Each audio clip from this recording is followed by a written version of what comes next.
What's up with it? What's up with y'all out there, man? Top of the motherfucking morning, man. Shout out to everybody in the motherfucking chat. Yo. Lexington. Lexington. Seven of gentlemen. What's up with y'all niggas, man? What's happening? Tapping in early, man. Closing arguments is going up right now. We just tapping in to see the finishing. You know what I'm saying?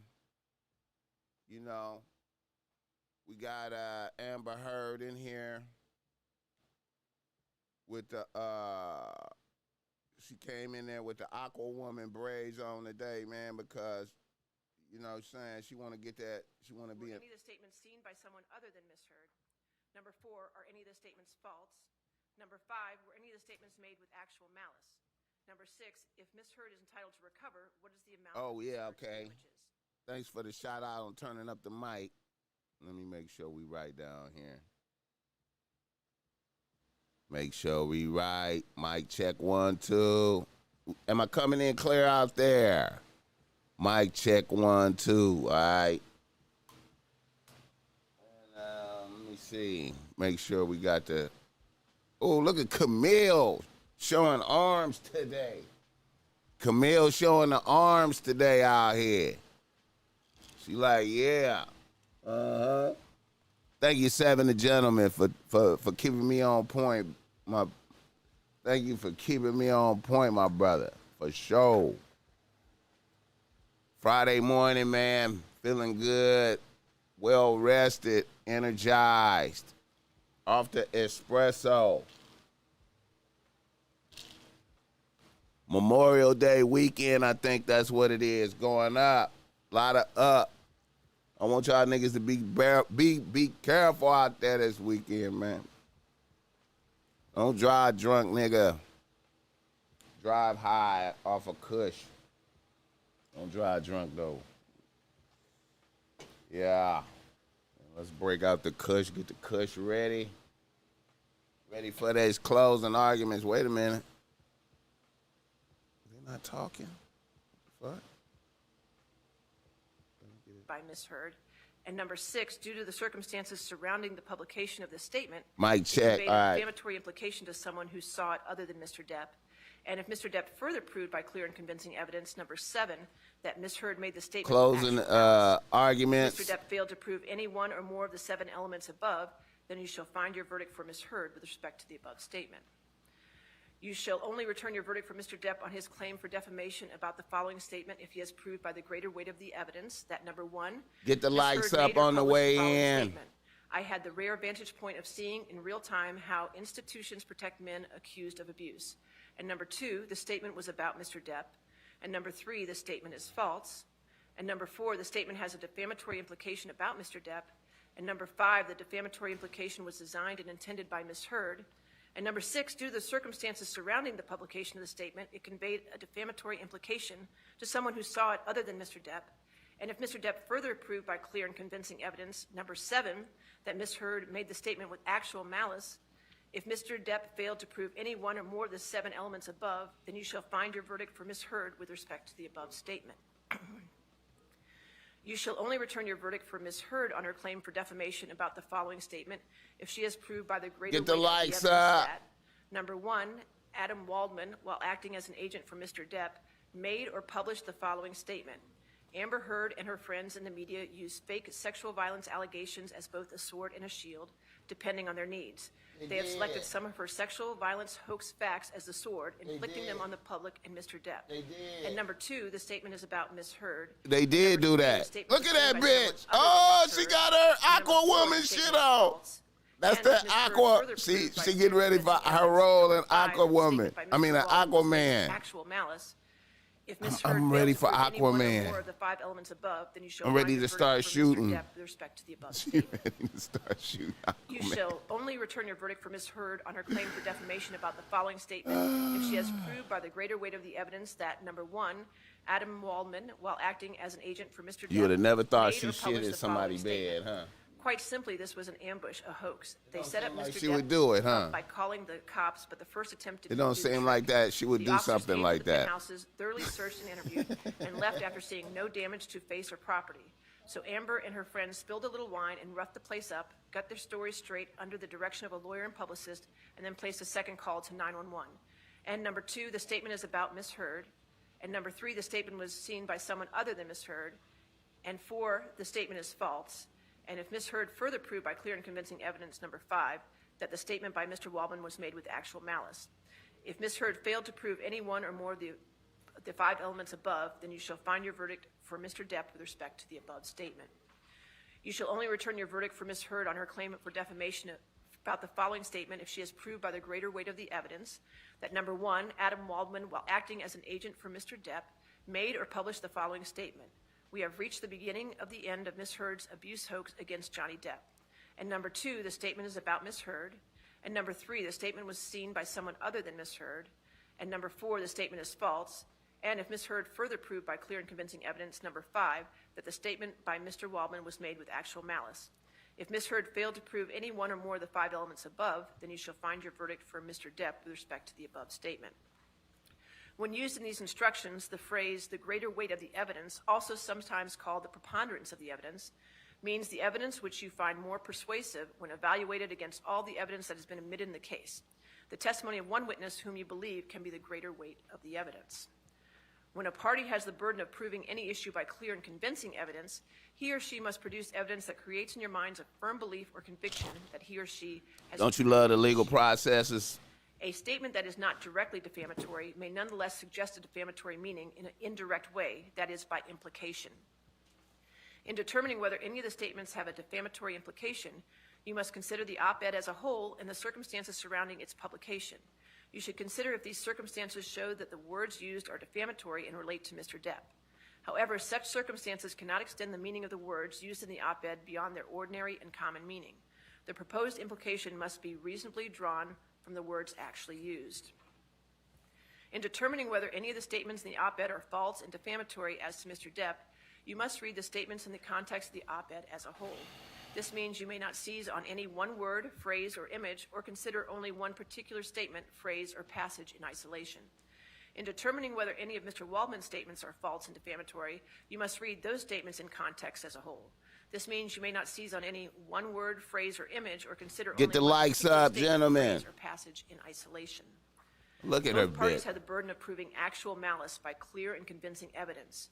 To meet this burden, each party must prove by clear and convincing evidence that She each is statement was going to made the or published, beautician number 1, daily with knowledge that the statement was false, to get ready or for number this. 2, so recklessly as to amount to a willful disregard for the truth, that is, with a high degree of awareness that the statement was probably false. Actual malice is a subjective analysis that looks to the state of the mind of the person who made the statement. If the person who made the statement is believed it was substantially accurate at the time of its publication, then it does not give rise to liability for defamation. The term actual malice should not be confused with the more common meanings of the word malice, such as ill will or hatred. Actual malice is not established merely because an author was motivated by ill will, prejudice, hostility, hatred, contempt, or even a desire to injure another. In order to find that Ms. Heard republished the original op-ed, including the headline, through a tweet on December 19, 2018, you must find that she retransmitted the defamatory material or redistributed the material with the goal of reaching a new audience. Stated differently, republication occurs when the speaker has affirmatively reiterated the statement. A hyperlink directing readers to a previous article on the same website does not direct the previous article to a new audience. Merely linking to an article does not amount to republication, but adding content to a linked article may constitute republication. You must determine whether any added content was intended to reach a new audience. If you find any content added to the hyperlink was intended to reach a new audience, it constitutes a republication. Further, if you find a republication occurred on December 19, 2018, then in order to find for Mr. Depp against Ms. Heard, you must also find by clear and convincing evidence that Ms. Heard made this republication with actual malice. A principal is a person or legal entity with power or right to control the means and methods of performance by which another person performs the principal's work. An agent is the person who is subject to the power or right of a principal to control the means and methods of performing the work. An attorney has the express authority to do everything which the client expressly authorized him to do, and the implied authority to do everything necessary or incidental to the purpose for which he was retained. Ms. Heard has the burden of proving by the greater weight of the evidence that Mr. Waldman was an agent of Mr. Depp and that Mr. Waldman was acting within the scope of his agency when he made the statements. You must remember that there is no burden on either party to prove the truth of any of the statements. Both parties were free to offer proof of truth, but by doing so, they do not assume the burden of convincing you of the truth of the statements. The burden remains on each party to prove that the statements he or she complains of are false. The rules of evidence ordinarily do not permit witnesses to testify as to opinions or conclusions. An exception to this rule exists as to those whom we call expert witnesses. Witnesses who, by education and experience, have become expert in some art, science, profession, or calling may state their opinions as to relevant and material matters in which they profess to be expert, and may also state their reasons for the opinion. You should consider each expert opinion received in evidence in this case and give it such weight as you may think it deserves. If you should decide that the opinions of an expert witness is not based upon sufficient education and experience, or if you should conclude that the reasons given in support of the opinion are not sound, or if you feel that it is outweighed by other evidence, you may disregard the opinion entirely. In considering the weight to be given to the testimony of expert witnesses whose opinions differ, you may consider the ability and character of the witnesses, their actions upon the witness stand, the weight and process of the reasoning by which they support their opinion, their possible bias in favor of the side for which they testify, the relative opportunities for study or observation of the matters about which they testify, and any other matters which serve to illuminate their statements. In considering the weight to be given to the testimony of expert witnesses, you should consider the basis for his or her opinion and the manner by which he or she arrived at it, and the underlying fact and data upon which he or she relied. An expert witness was asked whether statements contained in published treatises, periodicals, or pamphlets are reliable authority of a type normally relied upon by others in his or her field of expertise. This evidence is permitted to test the knowledge, accuracy, and opinions of the expert witness. And if such evidence is established as a reliable authority by expert testimony, it may be considered by you along with the other evidence in the case. In considering the evidence, you are not limited to the bald statements of the witnesses. In other words, you are not limited solely to what you see and hear as the witnesses testify. On the contrary, you are permitted to draw from the facts which you find to have been proven such reasonable inferences as may seem justified in the light of your own experience. During the trial of this case, certain testimony has been presented to you by way of video depositions. You should give this testimony the same consideration as to its weight and credibility as you give to the testimony of witnesses who testified here in court. You must not discount any testimony merely because it was shown to you by video recording. When one of the parties testifies unequivocally to the facts within his or her own knowledge, those statements of fact and the necessary inferences from them are binding upon him or her. He or she cannot rely on other evidence in conflict with his or her own testimony to strengthen his or her case. However, you must consider his or her testimony as a whole, and you must consider a statement made in one part of his or her testimony in the light of any explanation or clarification made elsewhere in his or her testimony. Any fact that may be proved by direct evidence may be proved by circumstantial evidence. That is, you may draw all reasonable and legitimate inferences and deductions from the evidence. If you believe from the case that a witness, other than Mr. Depp or Ms. Heard, previously made a statement inconsistent with his or her testimony at this trial, the only purpose for which that statement may be considered by you is its bearing on the witness's credibility. It is not evidence that what the witness previously said was true. If you believe from the evidence that Ms. Heard or Mr. Depp previously made a statement inconsistent with her or his testimony at this trial, that previous statement may be considered by you as evidence that what Ms. Heard or Mr. Depp previously said was true. In reaching your verdict in this case, you are to consider the testimony and evidence. Sometimes attorneys stated objections during the course of this trial and instructed a witness not to answer a question. Objections and instructions to witnesses are not evidence, and you may not consider them in reaching your verdict. Get the likes Nor up. are you to draw any inference from the fact that an objection was made. You must not consider any matter that was rejected or stricken by the court. It is not evidence and should be discarded. Any amount of damages requested by a party is not evidence in this case. You should not consider it as evidence in arriving at your verdict. If you find your verdict for I don't Mr. know Depp about or Ms. Camille Heard, then he or Arms, she is though, entitled to like, right recover there. Let me compensatory see. damages without any proof of actual Camille or pecuniary Arms. injury.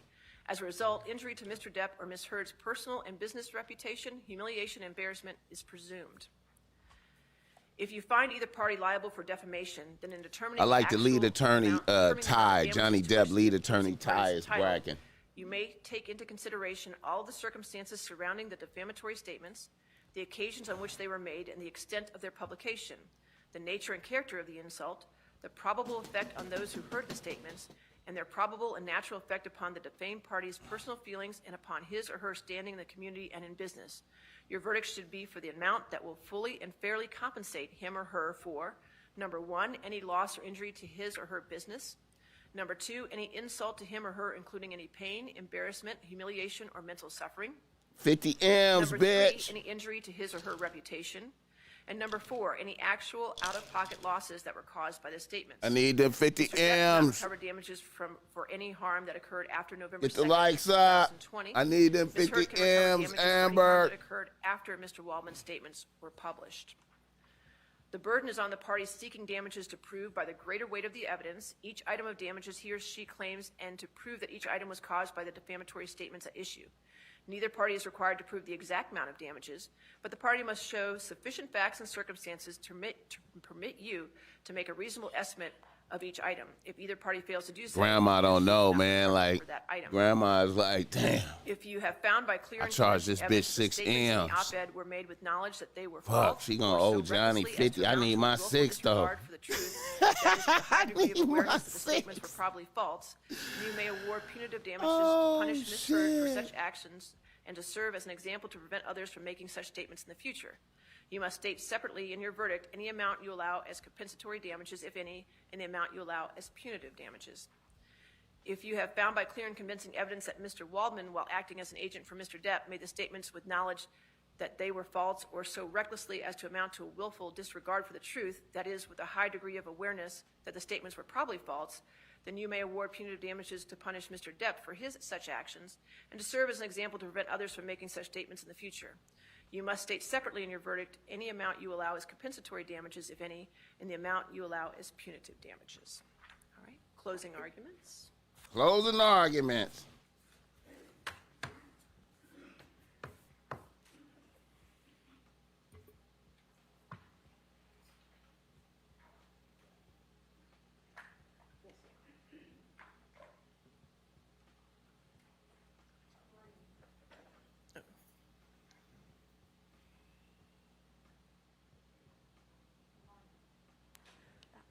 There you go.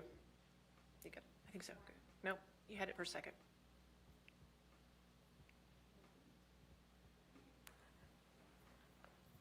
Good morning. Thank you. Let's try that again. Good morning. On May Camille. 27th, 2016, Ms. Hurd walked into a courthouse in Los Angeles, California to get a no-notice ex-parte restraining order against Mr. Depp, and in doing so, ruined his life by falsely telling the world that she was a survivor of domestic abuse at the hands of Mr. Depp. Today, on May 27th, 2022, exactly 6 years later, we ask you to give Mr. Depp his life back by telling the world that Mr. Depp is not the abuser Ms. Hurd said he is, and hold Ms. Hurd accountable for her lies. Ladies and gentlemen of the jury, as you probably know by now, my name is Camille Vasquez. Yes, On indeed. behalf of Mr. Depp, We know and you all my is, colleagues bitch. at Brown Rednick, I want to thank you deeply for your time and your service over these last 7 weeks. We understand that it probably has not been convenient for you to be here every day, and we are so grateful for your time and careful consideration of the evidence as you deliberate. After weeks of sitting in this courtroom, listening to testimony and looking at evidence, now it's time for you, the jury, to come to a decision. You have been entrusted with a serious task. What is at stake in this trial is a man's good name. Even more than that, what is at stake at this trial is a man's life. The life that he lost when he was accused of a heinous crime, and the life he could live when he is finally vindicated. Exactly 6 years ago today, on May 27th, 2016, Ms. Hurd walked into court and filed a false report of domestic abuse against her husband of 15 months, Johnny Depp. The scene was a setup. She tipped off the paparazzi so they would be waiting. They knew exactly where she would pause, which side of her face to photograph. And the photos captured what she wanted them to see, the image of a battered woman. What the paparazzi did not know is that the dark mark on her face mysteriously appeared 6 days after last seeing Mr. Depp. It was a lie. She knew it, Mr. Depp knew it, and the multiple witnesses you heard from who saw her that week of May 21st, 2016, also knew it. But the world Miles in the saw game. What's good, brother? What's good, my nigga?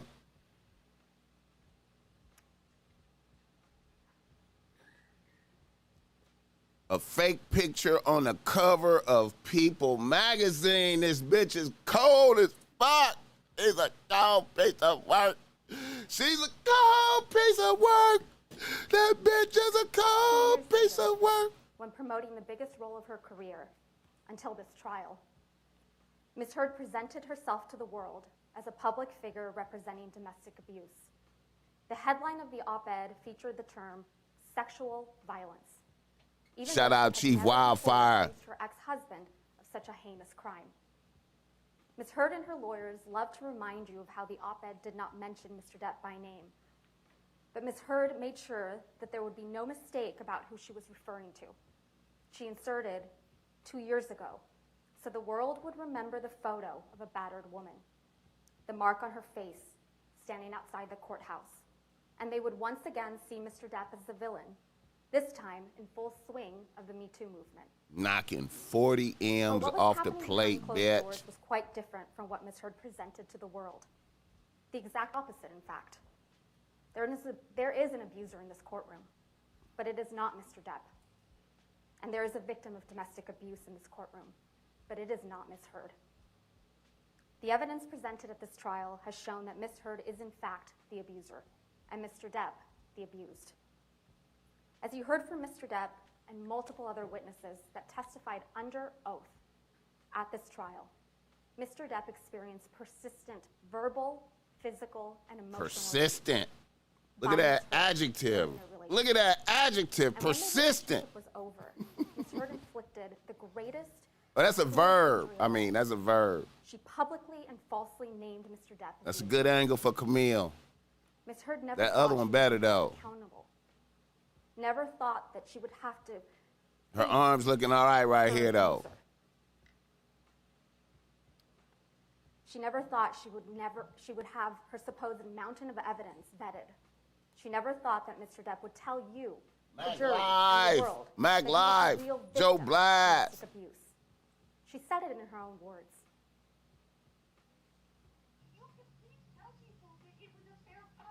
That bitch got her Aquaman hairstyle ready. She ready for Aquaman. She ready to start shooting. I'm a victim too of domestic violence, and I know it's a fair fight. And see how many people believe or side with you. At the start of this case, Mr. Chu and I stood before you to give you our opening statements on behalf of Mr. Depp.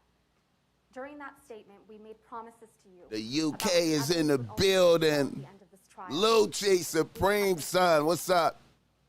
One of those promises we made was that you would come to understand who Ms. Heard is, that she is a deeply troubled person, violently afraid of abandonment, desperate for attention and approval. And in her relationship with Mr. Depp, Desperate for she was attention violent, and she was approval. abusive, and she was cruel. You heard from Dr. Shannon Curry, who explained that Ms. Heard suffers from borderline personality disorder and histrionic personality disorder. These are disorders that Scotland in the characterize building. I'll sometimes fuck with uncontrollable Scotland. and explosive anger. Joe And a Smith. powerful, sometimes desperate I need appreciate that, Joe Blast, man. I was trying to tap Fear in, man. is I the was deepest wondering. Fear. A person with these disorders will suffer from dramatically I fluctuating. was wondering if I came through good. Sometimes be violent and aggressive. They can also be charming and likable, but they can be incredibly manipulative and wild. An emotional roller coaster with wild swings, from idolizing their partner to devaluing him. In fact, you saw that when she completed testing with her own forensic psychology expert, Dr. Dawn Hughes.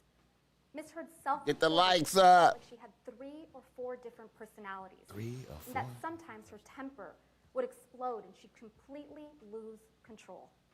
You heard from multiple witnesses that Ms. Heard can be very pleasant, even charming. But you also heard from multiple witnesses and in audio recordings of Ms. Heard that she can be incredibly aggressive, violent, and cruel. You heard that even from her former assistant, Kate James, Ms. James testified that Ms. Heard would scream, yell, and send her barrages of text messages. That bitch gonna cry for real when they say 50 M's, you gotta shoot him 50 M's. She gonna cry then. You heard from Ms. Heard's former best friend, Rocky Pennington, that Ms. Heard once hit her when Ms. Pennington did not do her best to meet Ms. Heard's needs. You also heard from Beverly Leonard that she once witnessed Ms. Heard assault her then partner in Seattle Airport in 2009. And you heard from Mr. Depp that Ms. Heard used her sister Whitney as a punching bag, literally and figuratively. Shit it on Whitney. You also Shit it heard on Whitney. overwhelming evidence from Mr. Depp Oh. him and Ms. Heard during their relationship, that Mr. Depp suffered persistent verbal and physical abuse at the hands of Ms. Heard. You've heard evidence from Dr. Curry and the fact witnesses at this trial that Ms. Heard's deepest fear is one of abandonment, being left by Mr. Depp. Mr. Depp's greatest crime in her mind, the fault she confronts him with time and time again, is that he splits. He leaves the fight, especially when Ms. Heard gets physical, and she couldn't stand it when he did. You heard from Ms. Heard yourselves in audio recordings how upsetting it was to her when Mr. Depp would split. Anytime anything goes wrong, you split. Rest in peace to the good fella, though. Yeah, I'm gonna have to tap into that on the show. Unnecessary. It's not always you're splitting because there's blows or because there's yelling or anything. You split most times when I'm still speaking in this volume and nothing has been thrown or hit or anything. You saw the barrage of text messages she would send when he would leave, calling him a monster for doing so. You heard from witnesses like Travis McGivern, Tara Roberts, and Debbie Lloyd that Ms. Heard would claw at Mr. Depp, block the elevator, throw a punch when Mr. Depp tried to separate himself from the fight. And you heard from Mr. Depp and Ms. Heard's couple therapist, Dr. Anderson, that Ms. Heard reported that when Mr. Depp would leave to de-escalate a fight, she would strike him to keep him there because she would rather be in a fight than have him leave. You heard from Mr. Depp about how often Ms. Heard would berate him, insult him, and physically attack him, including one of the most serious occasions when Ms. Heard threw a vodka bottle at Mr. Depp, severely injuring his finger, and then put a cigarette out on his face. You heard from Mr. Depp that this whole incident in Australia started because Ms. Heard was enraged that Mr. Depp wanted a post-nuptial agreement, and she wasn't in his will, just a month after getting married. A bitch wanted to be in his will a month after getting married. She pursued him. Demon. Coming after him. Because that's what she does. She wouldn't stop.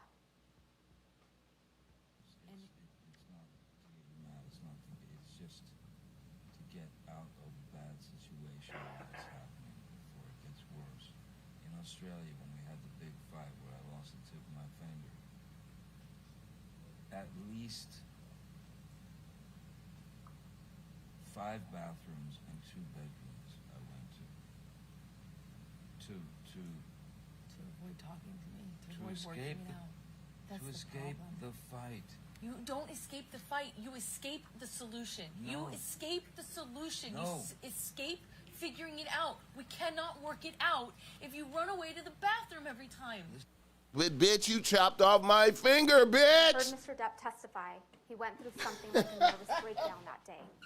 And he wrote a lot of things on mirrors and other places. Again, what did Ms. Heard do as her husband was bleeding from serious injury? She wrote snarky messages right back to him. Armando Gonzalez. But the evidence you saw speaks for itself.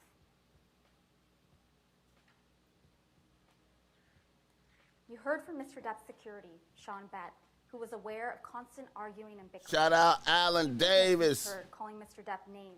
Casino Bad C. Fuck you, Johnny. Mr. Bett testified that he saw and documented injuries on Mr. Depp. Get the likes up. A swollen eyelid in March of 2015. Cuts on his nose. Amber got her hair ready for Aquaman, shooting Aquaman. And you heard from Travis McGivern, who testified that Ms. Heard called Mr. Depp names like washed up, fucking cunt, and worst of all, a fucking deadbeat dad. Ms. Heard Oh, man. and hit him where it hurts. How a bitch called Jack Mr. McGivern Sparrow told a you that on March 23rd, washed up. 2015, Ms. Heard threw things at Mr. Depp, spat at him, and ultimately Spat. punched him in the face, leaving him with a sign. Back. You heard testimony from Malcolm Connolly, another security member, who testified he saw Ms. Heard throw things at Mr. Depp, a cigarette lighter on a plane, a soda can from upstairs at the Eastern Columbia building. He never saw marks on Ms. Heard, but he saw marks on Mr. Depp, scratches, bruises on his left eye, scratches on his left ear. And he took pictures documenting injuries like this one. Damn. Boy, I tell you, man. God. He witnessed Ms. Heard telling Mr. Depp that he was washed up and was Washed fat up. and lonely.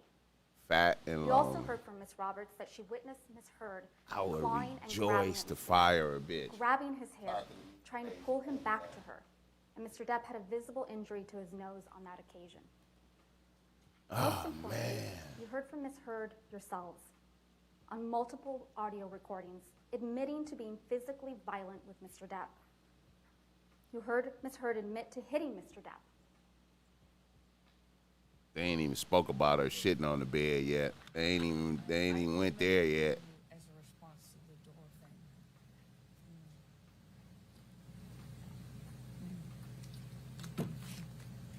And I'm really sorry about hitting you with the door or hitting your head. I did not mean to, nor. You didn't mean to hit me in the head with the door, but you meant to I did punch me in the jaw. I meant to hit you, and I did not do this thing with the door. I did mean to hit you. So that you didn't mean. The door? No, God, no, I didn't. But punching me in the jaw. I you didn't. did. Okay, I'm sorry I hit you. I did mean to hit you, but it was in response. I just reacted in response to my foot. I just reacted.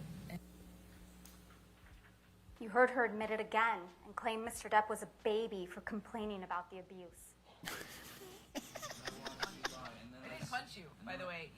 I'm sorry that I didn't hit you across the face in a proper slap, but I was hitting you. It was not punching you. Babe, you're not punched.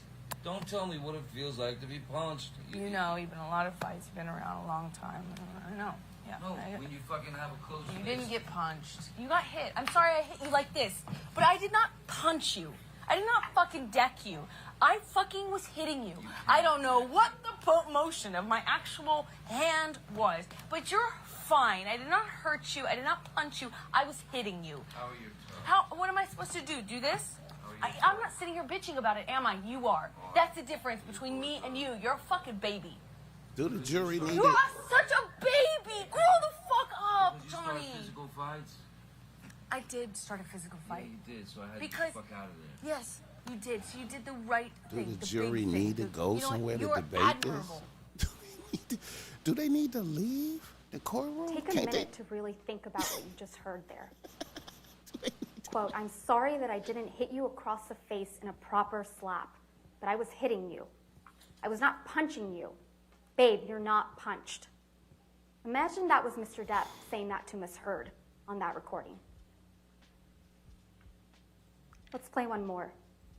One more.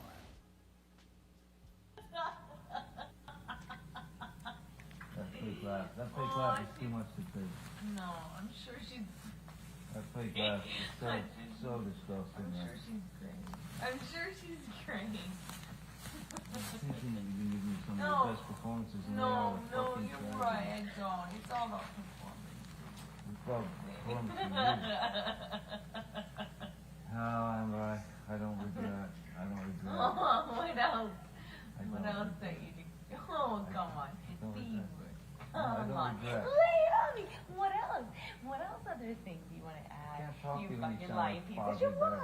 Oh, Like no, a I kid's show. want to know. Yeah, I want Get out, your Uber's out. I'm kind of waiting. Go get it. Yeah, I'll be in the Wait, is there no other place for you to run in your 1500 houses to go run? Come on, go be a real married man. Go deal with your shit the way that a man does. Go run to the next house. Every man does. Yeah. Go. Go Run on. away. This is the real Miss Heard, the one in the audio recordings, not the one you saw in this courtroom. What you didn't hear on a single recording you heard in this case, and there were many played by both parties, is Mr. Depp ever admitting to hitting, punching, or kicking Miss Heard. You didn't hear it. It doesn't exist. It didn't happen.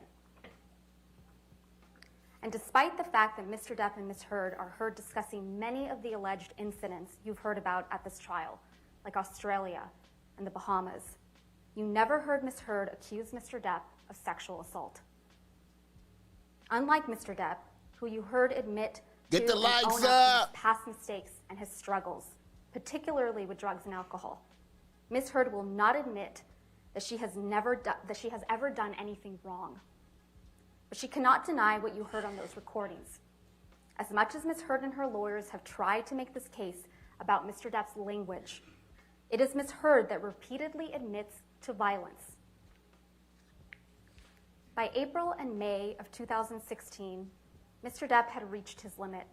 His mother was dying. His finances were a mess. And when he showed up late to Ms. Heard's 30th birthday party because a meeting with his new business manager, Edward White, had gone late, Ms. Heard, of course, was not understanding. She was furious. You heard from Mr. Depp, both in this courtroom and on audio recordings, that Ms. Heard punched him that evening.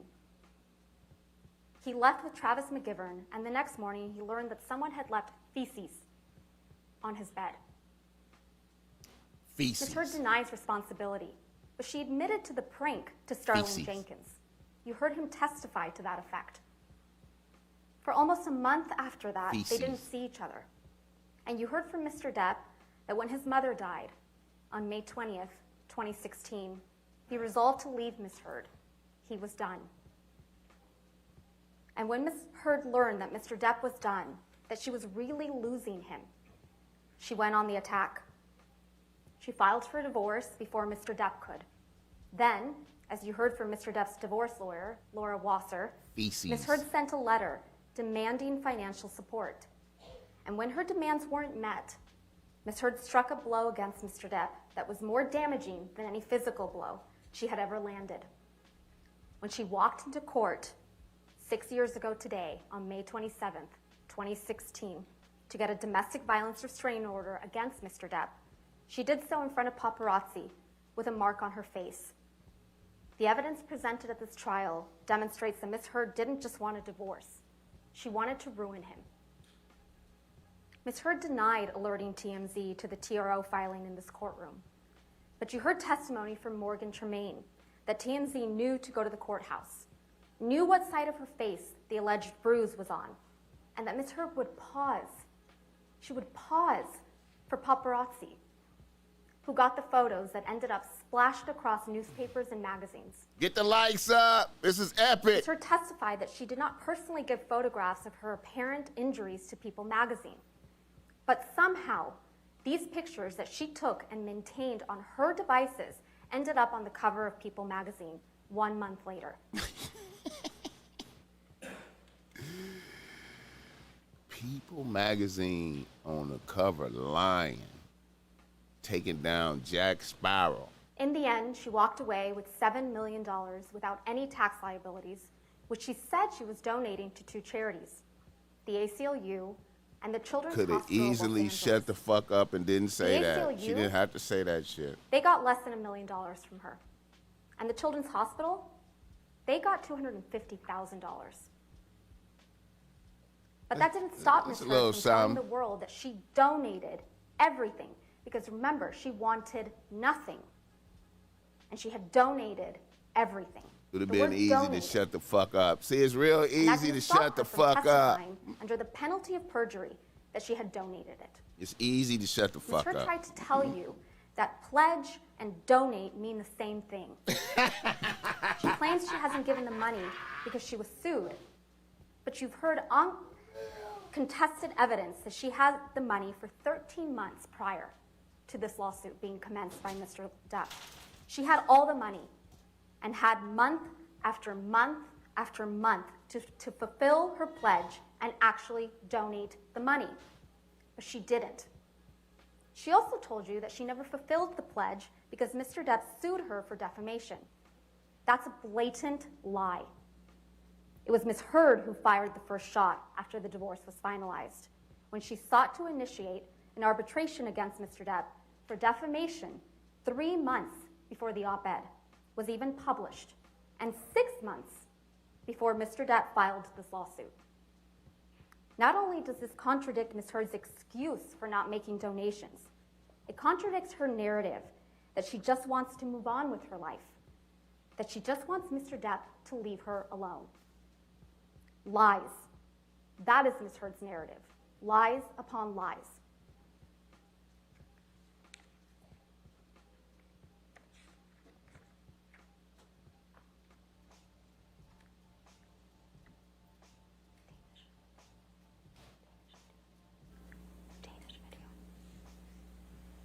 There actually were all kinds of accusations flying your way when you said all this, and then there was a divorce settlement. You got $7 million. People were saying this is all about the money, but then you did something that twisted that whole argument. What did you do with that money? $7 million in total was donated to. I split it between the ACLU and Children's Hospital of Los Angeles. ACLU is a human rights organization. Sorry, ACLU is a donated. Organization in the United States. Yeah. It's called the American Civil Liberties Union, and they work on behalf of marginalized communities on the ground and in legislative reform. Right. And well, more power to you, because that's something that I've never heard of. I wanted nothing.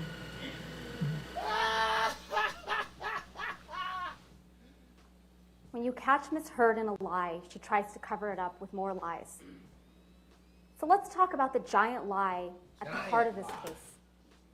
Ms. Heard's claim that Mr. Depp is an abusive monster and that she is a public figure representing domestic abuse. At the start of this case, get the lights up. Told you that you were going to hear some disturbing and graphic tales of abuse from Ms. Heard, and they were designed to shock you and overwhelm you, which you have. We told you that this would be a performance, the role of her lifetime, as a heroic survivor of brutal abuse. When Mr. Depp brought this case for defamation, Ms. Heard went all in. She spun a story of shocking, overwhelming, brutal abuse. She came into this courtroom prepared to give the performance of her life, and she gave it. Ms. Heard's acting coach, Christina Sexton, testified that Ms. Heard has difficulty crying when she is acting. You saw it. Ms. Heard sobbing without tears, while spinning elaborate, exaggerated, fantastical accounts of abuse and everything going on in her mind almost a decade prior while enduring that abuse. It was a performance. She told you that what she thinks she told you what she thinks you need to hear to convict this man as a domestic abuser and a rapist.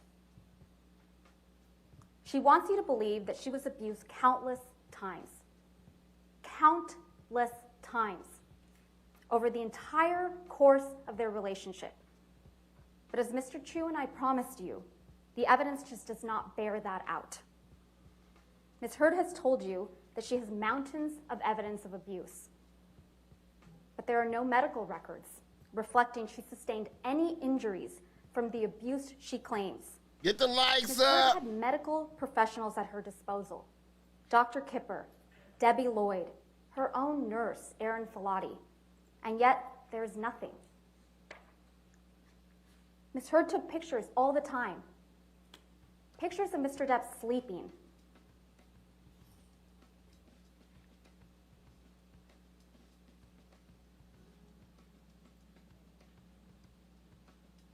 Pictures of cocaine. pictures of property damage, pictures of herself. And as an actress, she was photographed all the time. Where are the pictures of the horrific injuries Ms. Heard describes? Ms. Heard also took audio recordings and videos frequently. Where are the videos of Mr. Depp attacking her? Where are the audio recordings of Mr. Depp admitting to or apologizing for physical abuse? There are none. What Ms. Heard has, and what you've seen multiple times, is a video of Mr. Depp banging some cabinets around in a kitchen. A video that, based on the testimony you heard from Morgan Tremaine, the former TMZ employee, Ms. Heard seems to have sold to TMZ right before she was deposed in connection with her divorce from Mr. Depp.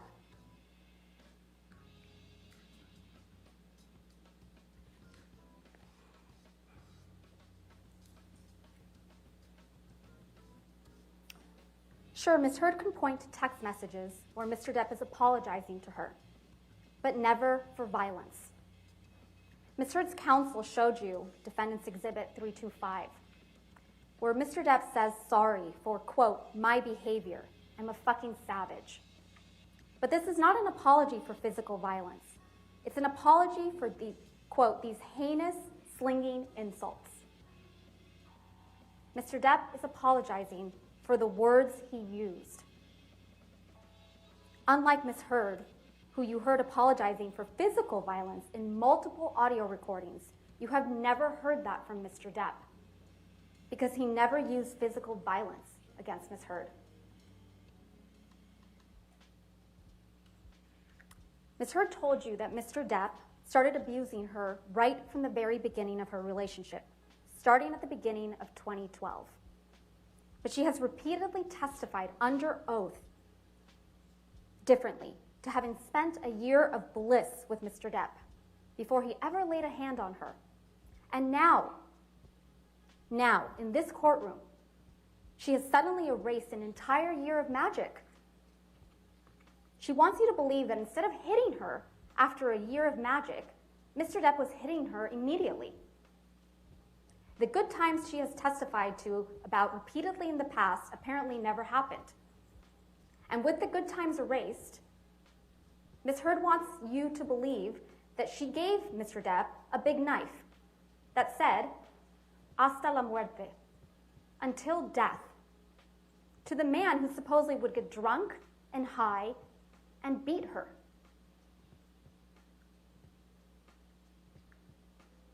Ms. Heard admitted to you during this trial that Mr. Depp always wears big, chunky rings on every finger. According to her, he was wearing these rings when he'd slap her, hit her, punch her in the face. But you have not seen a single photograph that reflects the serious injuries Ms. Heard would have sustained if this was true.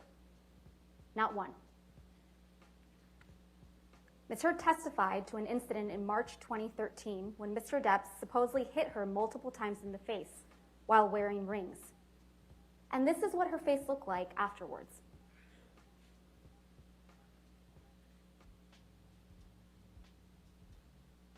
Get the likes up. Ms. Heard testified to an incident in Russia where she claims Mr. Depp whacked her in the face and gave her a bloody nose. She didn't take pictures of her bloody nose, but her photograph was taken on that trip, and this is what she looked like.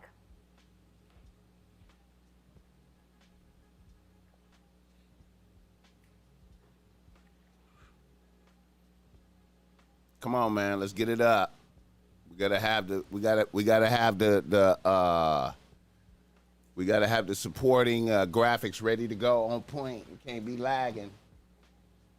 Ms. Heard told you that there was an incident the night of the Met Gala in May 2014 when Mr. Depp supposedly whacked Ms. Heard in the face. Took this stupid bitch to the Met Gala. Leaving her with a red, discolored, and swollen nose that she felt was broken. Get Ms. the Heard didn't likes show you any up. photographs of these alleged injuries, but photographs were taken of her the following night, and there were no visible injuries to Ms. Heard's face.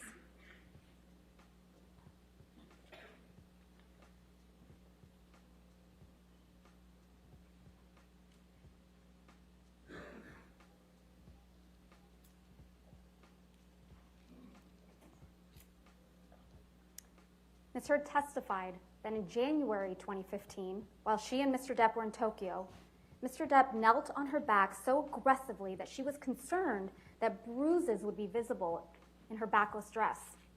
Here's Ms. Heard in that backless dress.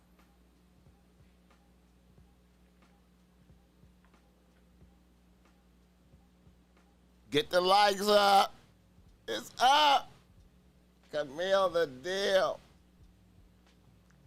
Ms. Heard testified that after an incident in December 2015, she had 2 black eyes, a broken nose, and chunks of hair missing. The assault was allegedly so violent that there was blood left all over the pillows, and Mr. Depp had broken the bed frame. Pictures were taken of that bed frame.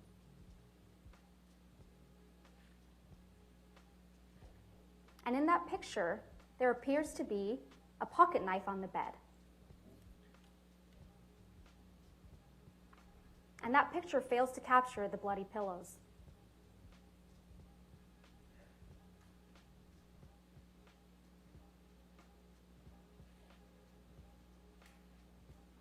And here is what Ms. Heard looked like on the James Corden show the next day.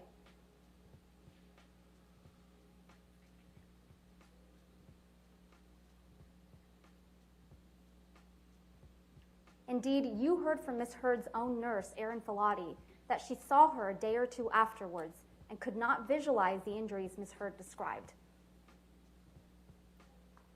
Ms. Heard did take pictures of herself after this alleged incident.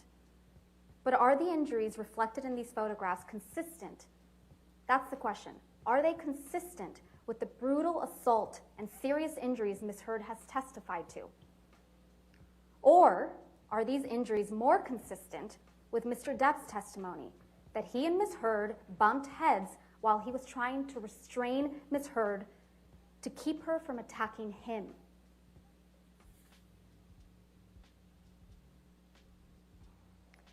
Out of Australia, where Mr. Depp sustained the most serious injury from his relationship with Ms. Heard, Get the likes Ms. Heard up. spun a story of horror. A 3-day ordeal with a drug-fueled Mr. Depp violently assaulting her, cutting his own finger off, dragging her through glass, and then bending her back over a counter and raping her with a whiskey bottle. She claimed that she had bruises on her face, cuts all over her arms and feet, Raped her with a and was whiskey bottle. bleeding from her vagina from the sexual assault. Wow. And what did Ms. Heard say she did? She went upstairs, took some sleeping pills, and went to sleep. After getting raped. The next morning, she took pictures of the mirrors her husband had written on in paint using his amputated finger. She took no pictures of herself, her alleged injuries, or the property damage she testified to in this courtroom. When Malcolm Connolly, Jerry Judge, Dr. Kipper, and Nurse Debbie Lloyd arrived to extract Mr. Depp and get him medical treatment for his finger injury, you heard from Mr. Connolly, Dr. Kipper, and Ms. Lloyd. All of them testified they did not observe any injuries to Ms. Heard, and no one, including Ms. Heard, testified that she sought medical treatment. You also heard from Ben King. He also saw Ms. Heard right after this alleged incident. He flew home with her to Los Angeles. He testified that Ms. Heard didn't want to leave, that she said, I can't leave. It will be the end if I leave. He also testified that once they did leave for Los Angeles, Ms. Heard asked him if he ever got so mad he just lost it. When Ms. Heard arrived in Los Angeles, she saw Travis McGivern, who also testified he observed no injuries, and her personal nurse, Erin Filati, who documented no requests for medical treatment and no injuries in her nursing notes for Ms. Heard. You heard from Mr. Depp's sister, Christy, that she also saw Ms. Heard when she arrived back to Los Angeles and observed no injuries on Ms. Heard. Christy testified that when she told Ms. Heard her fighting with Mr. Depp was unsustainable, Ms. Heard responded that Christy should get off her cross, that Mr. Depp liked her feisty. Feisty, huh? Ms. Heard's testimony about what occurred in Australia just doesn't add up. That's because there was a monster in that house in Australia, but it wasn't Mr. Depp. It was Ms. Heard. Feisty. Other than Ms. Heard's testimony, all the evidence you've seen in this trial shows that it was Ms. Heard who attacked and grievously wounded Mr. Depp when she threw a vodka bottle at him, severing his finger. Mr. Depp told Dr. Kipper that when Dr. Kipper arrived to treat Mr. Depp's finger. You've seen the pictures of the bar area in Australia with the broken vodka bottles on the ground and trails of blood drops on the floor and a bloody tissue on the floor. You've heard from Ben King that the tip of Mr. Depp's finger was found in the same bar area. And you heard from Dr. Gilbert that the injury to Mr. Depp's finger could have been caused exactly as he described. And interestingly, you heard from Christina Sexton that Ms. Heard told That's a dope her that suit Mr. Johnny Depp got injured on. his finger That's a dope while suit. swinging Period. a bottle around. Not smashing a phone, as Ms. Heard surmised in this courtroom, but swinging a bottle around. You also heard from Ms. Sexton that Ms. Heard first told her about the bottle rape in Australia while Ms. Sexton was at Ms. Heard's home, meeting with her lawyers, the day before Ms. Sexton was scheduled to be deposed in this case. The evidence presented at this trial shows that this is not the only time that Ms. Heard disclosed a sexual assault at a convenient time for purposes of litigation she's involved in. The first time Ms. Heard claimed that Mr. Depp sexually assaulted her in the Bahamas in December 2015 was after Tara Roberts, the manager of Mr. Depp's island, submitted a sworn statement in the UK action describing the incident she testified to in this courtroom, where Ms. Heard chased Mr. Depp out of the house, was yelling and then pleading with Mr. Depp to stay while clawing at his hair and clothes, and left Mr. Depp with an injury to his face. That's the first time she disclosed it, after there was contrary evidence. Ms. Heard testified about another incident just 2 weeks after the events in Australia, where Mr. Depp supposedly attacked Ms. Heard and almost pushed her sister Whitney down the stairs. Whitney is the only witness that you heard from that backs up Ms. Heard's version of events. She's it. And the only witness, other than Ms. Heard, who claims to have seen Mr. Depp physically attack Ms. Heard. But just like Ms. Heard's version of the events in Australia, her testimony about the staircase incident and that of her sister Whitney's just doesn't square up with the other evidence in this trial. Their testimony is contradicted by the testimony of Travis McGivern and Debbie Lloyd, who were there that night. Ms. Heard and Whitney testified that Mr. Depp threw a Red Bull can that hit or almost hit Ms. Lloyd. Ms. Lloyd testified that never happened. Mr. McGivern testified that it was Ms. Heard who threw a can at Mr. Depp. Ms. Heard testified that Whitney was between her and Mr. Depp when she punched him. Mr. McGivern testified that he was the one between Ms. Heard and Mr. Depp when Ms. Heard punched Mr. Depp. Ms. Heard testified that Mr. Depp was able to get his hands in her hair, yank her, and then hit her in the face with the cast he had on. But you heard from Ms. Lloyd and Dr. Colbert, Mr. Depp's medical doctor. She's ready for Aquaman. That's an Aquaman hairstyle. That Mr. Depp's finger was in a delicate state. He had a pin in his finger, a skin graft, and a soft cast that immobilized Mr. Depp's two middle fingers. And tellingly, the only picture of an injury from this incident is of Mr. Depp with a shiner. Mr. Depp with a shiner. And then we have May 21st, 2016. Ms. Heard Get the testified lights that up. Mr. Depp threw a phone at her face, causing a visible injury. Ms. Heard has shown you pictures she claims to show this injury. But these photographs are not to be trusted. You heard from Mr. Dumeister that like many of the photographs Ms. Heard has presented in this case, these photos were stored in a photo editing application. Photo editing applications And these used photos on show the photos. signs of manipulation. The photos show signs of manipulation. These two Despicable photographs bitch. were taken at the exact same She's a time despicable and have the bitch. exact same file name. Despicable But they are visually bitch. different. Despicable bitch. One shows significantly more redness on Ms. Heard's face than the other, which doesn't show any injury at all. Ms. Heard testified the difference is explained by turning on a light. Despicable But there bitch. is no way Ms. Heard could have taken a picture, turned on a light, and then taken another picture with every hair in the exact same place within the same second. It's impossible. She's a despicable bitch. Moreover, you heard from multiple witnesses, including Officer Melissa Sines, Officer Tyler Haddon, and Officer William Gatlin, Isaac Baruch, Alejandro Romero, who saw Ms. Heard on or after May 21st and saw no injuries to her face before she showed up to that courthouse with a mark on May 27th. Despicable bitch. And the very next day, after Ms. Heard walked into court with what appeared to be a bruise on her face to obtain a domestic violence restraining order against Mr. Depp, Ms. Heard was photographed laughing with her best friend, fresh-faced, with no bruise on her face. She's a despicable bitch. I love the way she walk. Despicable bitch. She shitty when she talk. Despicable bitch. She throwing shit at me. Despicable The mountain bitch. of evidence that Mr. Depp abused Ms. Heard is simply not there. What we have is a mountain of unproven allegations that are wild, over the top, and implausible. And you can't pick and choose which of these wild allegations to believe and which ones to disregard. You either believe all of it or none of it. Either Mr. Depp sexually assaulted Ms. Heard with a bottle in Australia, or Ms. Heard got up on that stand in front of all of you and made up that horrific tale of abuse. Either she's a victim of truly horrific abuse, or she is a woman who is willing to say absolutely anything. Despicable bitch. Satan.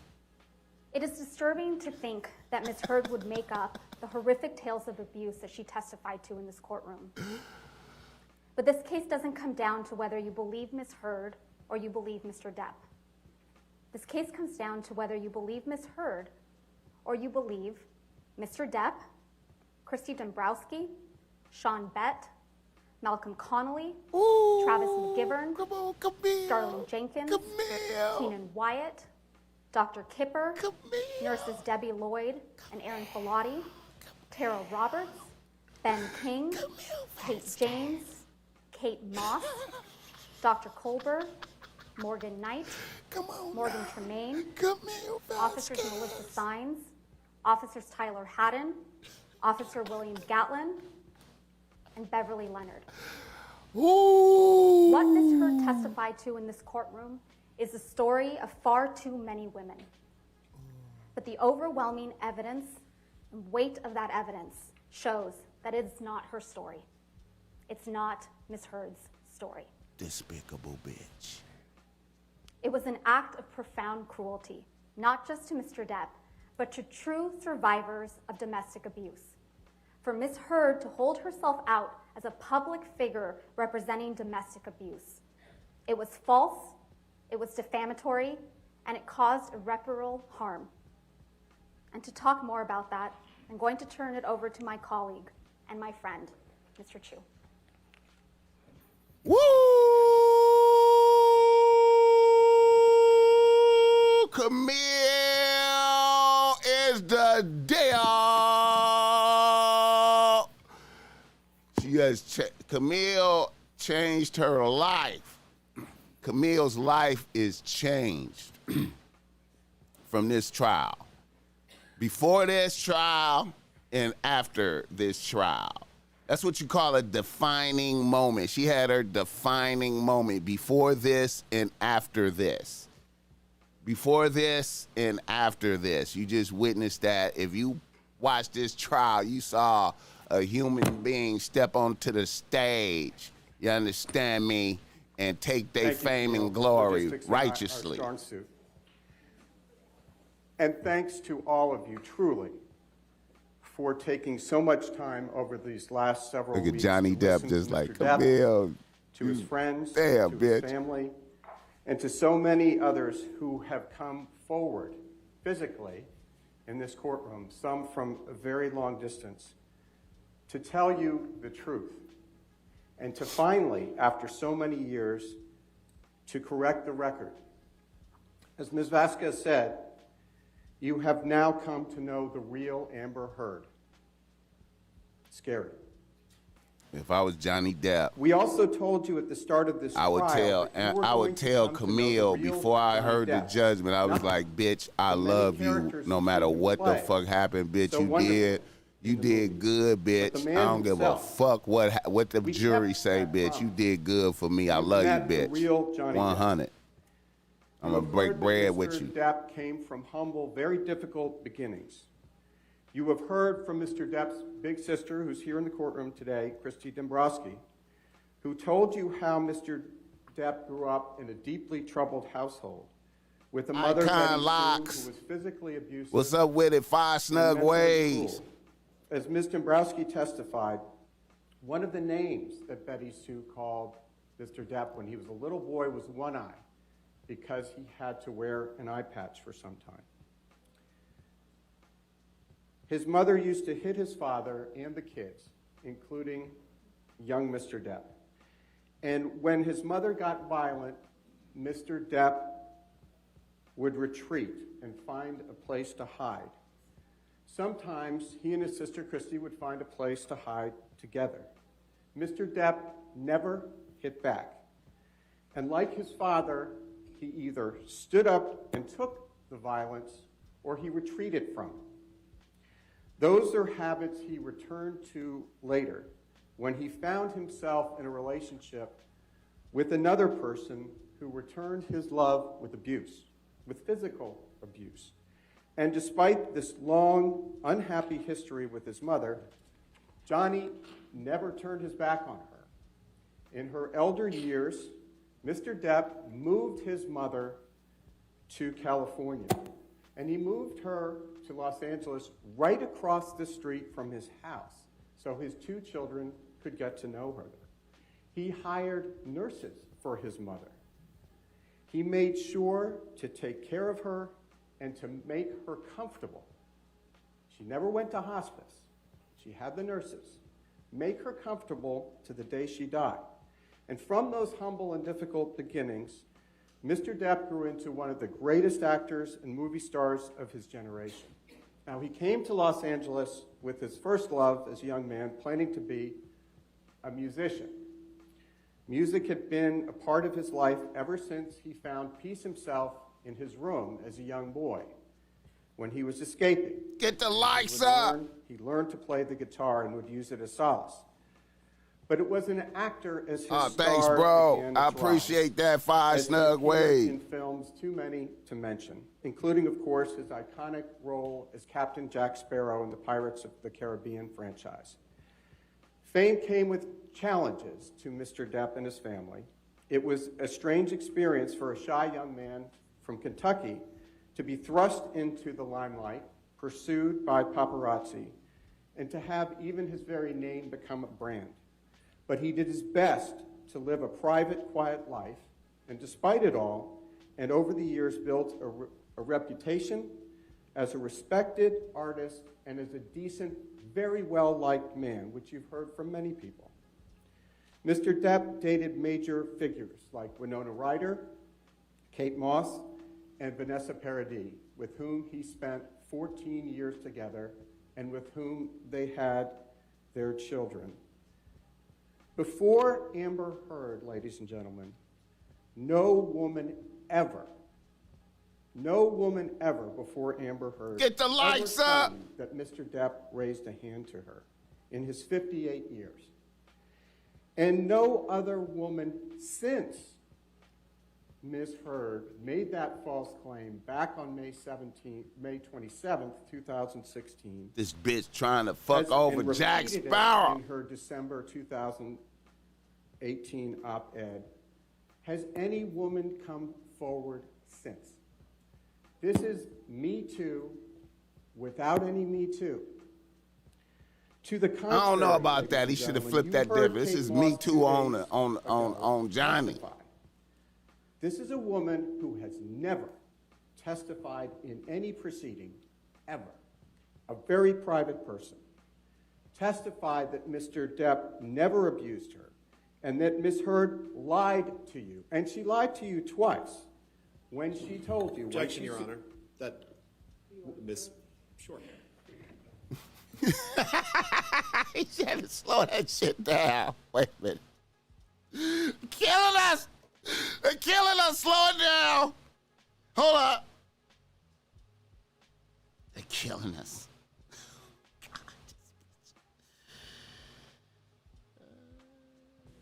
Ladies and gentlemen, as I was saying, Ms. Heard lied to you twice when she suggested to you that Mr. Depp Get the lights pushed up. Kate Moss down the stairs.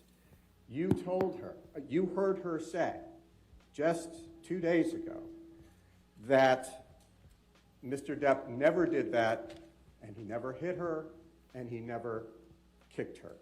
That was one of... Objection, Your Honor. That's not what she testified It's to. exactly We what just she discussed testified. that. Overruled. Thank you, Your Honor. Still out. He trying to slow it Ms. Heard down. and her lawyers have spent much of this trial talking about drugs and alcohol. Mr. Depp is no saint, and he has never claimed to be one. He has made mistakes in his look at life, this as bitch. we all have. Yes, he has struggled with drugs and alcohol, but you Grandma never don't heard know him what to deny do. it. Like, God He told you damn. that in the opening statement. Killing us. He owns his flaws. Shit. He admits to them. He told you all about Oh, them. facial expression. Okay. But he is not a violent abuser. He's not abuser, as Ms. Grandma Heard claims. optimistic. Look at that. He Grandma did got not and does optimistic not right deserve there. to Okay, have okay, his look life, up. his legacy destroyed I charged this by bitch a $6 vicious million. lie. And this is, as Ms. Vasquez How said, she this gonna is pay me? the 6th anniversary of When that. she lose this shit? There is a world of difference between having substance abuse problems and being a physical abuser.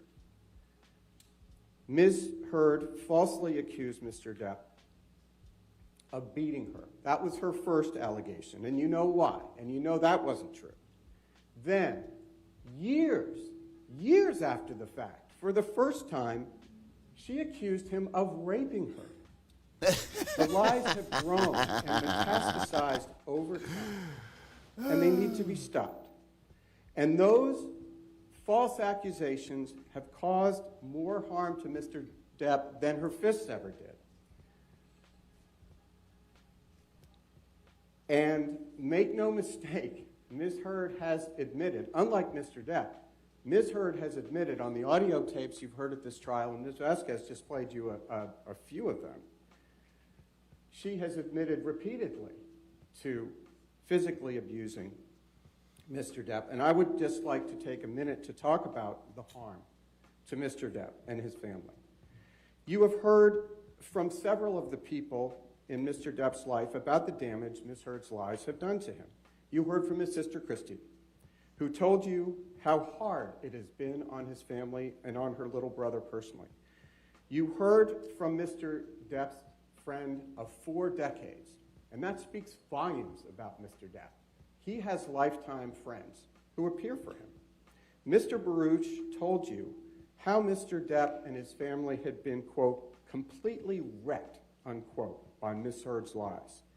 You heard Mr. Depp testify that he has lost nothing less than everything because of Ms. Heard's lies. Nothing less than everything. You heard about Mr. Depp's children, Jack and Lily Rose. His children have had to hear these allegations since 2016. And then when that started to die down, they had to hear them again. This time in December 2018, this time in the Washington Post, which is a national and international publication. And Mr. Depp has had to live with the knowledge that his children will keep hearing those false rumors and statements against him. Mr. Depp has millions of fans, people who grew up watching him on 21 Jump Street, which is something you heard Ms. Heard mock on one of the tapes that was played to you. Or they grew up watching him play the swashbuckling pirate Captain Jack Sparrow in the Pirates of the Caribbean movies, or Willy Wonka. Mr. Depp means something to those people, and those people mean a lot to Mr. Depp. He's a fond memory from childhood or adolescence or adulthood. And to tarnish him as an abuser is to destroy him in the eyes of many of these people who will never look at him the same way again. And because of what Ms. Heard did, and because of what she Shout said, out to Icon Mr. Locks for Depp that will go to his $5. I grave appreciate that, bro. I appreciate that. Good looking out, no matter man. the outcome of this 100. trial, there are people who used to look up to him who now believe that he beat a woman, which is the worst thing you can say about a man. Beyond the personal and emotional effects of Ms. Heard's lies, their impact on Mr. Depp and his family, the damage she inflicted on his reputation and career is undeniable. There's an old saying that a good reputation takes a lifetime to build, but only a second to destroy. Mr. Depp spent... She got an Aquaman hairstyle. She ready for Aquaman. One of the Aquaman. greatest actors and movie stars of his generation. An iconic figure respected and liked throughout Hollywood and recognized and admired throughout the world. You heard the likes of up. Jack Wiggum, who was here today, Mr. Depp's agent, who explained that Mr. Depp, quote, was very well regarded and respected by peers in the artistic community, unquote. And you heard further testimony from Mr. Wiggum that Mr. Depp had a deal with Disney to play Captain Jack Sparrow in the 6th movie sequel of the Pirates of the Caribbean franchise for $22.5 million. But, as Mr. Wiggum explained, all of that changed when Ms. Heard published her op-ed in December of 2018 in the Washington Post. Quoting from the testimony you heard by Mr. Wiggum, quote, after the op-ed, it was impossible to get him a studio film, which is what we normally would have focused on in that time period, unquote. Another quote, it was on the damage, the impact of this op-ed, as opposed to the other stories that you saw, the other publications. Mr. Wiggum explained why this one was so damaging. Quote, it was a first-person account. I mean, from the victim. It's extremely Real though, impactful. that Edward Scissorhands was fire. It was catastrophic because it was coming from a first-person account. It was not from a journalist. Isaac It Moore. was coming from someone. Joe Blast, my bad, bro. I appreciate that $5. I appreciate that $5, Joe Blast. Richard Marks, an expert in the inner workings of Hollywood and the entertainment industry, who explained that the impact of Ms. Heard's allocations on Mr. Depp was devastating. Quote, it's devastating. It's the type of claim, the Me Too claim of sexual violence, domestic abuse, that has canceled a list of actors, unquote. And for many, and Mr. Depp would agree with this, rightfully so, Me Too is an important movement, a movement that Mr. Depp supports and believes in. It's for true survivors of abuse, not Ms. Heard. True victims need protection, and true perpetrators need to face the repercussions. But as you've heard in this case, Amber Heard is not a true victim, and Mr. Depp certainly is not an abuser. Again, nobody has come out of the woodwork to say, Me Too. This is the unique and singular Me Too case where there's not a single Me Too. In fact, to the contrary. It's Johnny.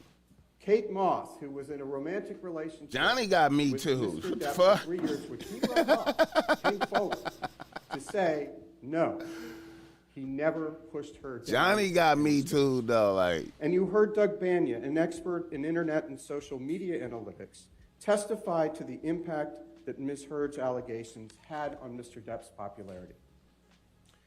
Ms. Heard's lawyers tried to tell you that all of the damage done to Mr. Depp's career was because of his own behavior, because he was sometimes unprofessional or sometimes late to set. But that doesn't hold up. Mr. Depp has been a major figure in Hollywood for decades. Yes, Mr. Depp was late to set sometimes. But as Richard Marks testified, quote, when you hire Johnny Depp, get the likes you get up. all of Johnny Depp, which includes being late, unquote. Keenan Wyatt, who has worked for decades as a sound engineer on some of Mr. Depp's films, said much the same thing. And by the way, Mr. Wyatt is not and never has been an employee of Mr. Depp. He's just worked with him on movies. Mr. Depp wasn't canceled by Hollywood because he was sometimes late to set. He was canceled because Ms. Heard falsely accused him of domestic violence and sexual violence on the pages of the Washington Post on December 18, 2018, repeating the prior lies of May 17, 2016. And as you saw at trial, Ms. Heard published the op-ed on December 18, 2018, 2 years after her public allegations of domestic abuse. Ms. Heard's publication... She used to be a sweet taste in my mouth. ...coincided with the release of her major... Now I want to knock a motherfucking ass out. It coincided as well with her announcement on Twitter ACLU Ambassador for Women's Rights. And in that op-ed... What is that Ms. that Heard lawyer, repeated her that false dude allegations over there on the against other side of her? What is he Mr. really Depp. thinking? Like, Now, what she is his didn't mention thoughts? his Like, name. damn, this She bitch. didn't have to. How is this bitch gonna pay us? Everyone knew exactly who and what Ms. Heard was talking about. Ms. Heard got on the stand and tried to tell you that the op-ed was Blessings, about Mr. Depp. icon locks, She then blessings. said, well, it wasn't just about Mr. Depp. But she couldn't deny, and this was yesterday, that this was at least partly about Mr. Depp. The op-ed obviously is about Mr. Depp, and the testimony at trial proves that. You will recall testimony from the ACLU's representative, an attorney, stating that Mr. Depp's name was included in drafts of the op-ed and that they and others understood that the op-ed was about Mr. Depp. Specifically, the ACLU representative testified, among other things, quote, based on my review of prior drafts of the op-ed, I knew that that she was referring to Johnny Depp and the marriage, unquote. Ms. Heard's claim that the op-ed is not about Mr. Depp is just another one of her many, many lies. In fact, what you have seen time and time again through the course of this trial is that Ms. Heard lies.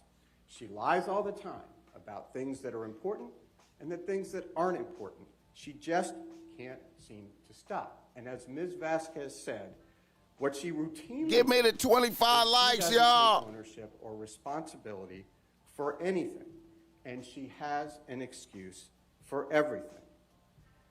But in this courtroom, confronted with the evidence, she can't run away from her own words.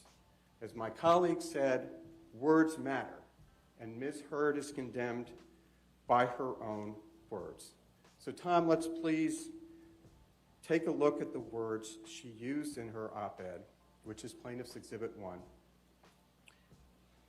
and which Ms. Heard published in December 2018, 2 years after she first publicly accused Mr. Depp of being an abuser on May 27, 2016. The title of the op-ed reads, as you can see, quote, Amber Heard, I spoke up against sexual violence and faced our culture's wrath. Get the likes That has up. to change, unquote. Below that, Ms. Heard states, quote, then 2 years ago, I became a public figure representing domestic abuse, and I felt the full force of our culture's wrath for women who speak out, unquote. And below that, Ms. Heard states, quote, I had the rare vantage point of seeing in real time how institutions protect men accused of abuse, unquote. Each of those statements clearly refers to 5 Ms. snug Heard's ways. I allegations. appreciate that 5, bro. I appreciate that. collectively, Needed the that. message Hey, and I implications appreciate that. Good looking about out. Mr. Depp is 100. clear, i.e. that Ms. Heard is a survivor of domestic abuse and that Mr. Depp is a perpetrator. The context in the rest of the op-ed makes that clear as well. Consider, for instance, this line, quote, imagine a powerful man as a ship, like the Titanic. That ship is a huge enterprise. When it strikes an iceberg, there are a lot of people on board desperate to patch up holes. Not because they believe in or even care about the ship, but because their own fates depend on This bitch hired a writer for this shit. unquote. Everyone in Hollywood knew, and everyone in this courtroom now knows exactly what Ms. Heard intended those words to mean. The ship, the Titanic, is Mr. Depp. And Ms. Heard was the iceberg that sank him. That's precisely what Ms. Heard was saying in the op-ed. Why, bitch, And in just the same way, everyone in Hollywood knew, and Hollywood and elsewhere knew exactly what Ms. Heard meant by the words, quote, 2 years ago, I became a public figure representing domestic abuse, unquote. That was a clear reference to the day 2 years earlier, on May 27th, 2016.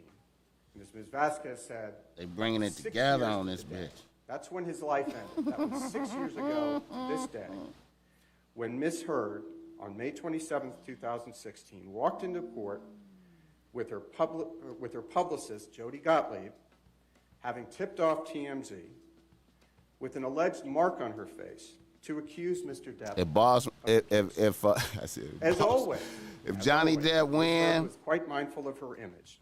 She was careful to portray herself as the have innocent to do a representative 50% off of sale. abuse survivors, and by implication, Mr. Depp as the perpetrator of domestic abuse.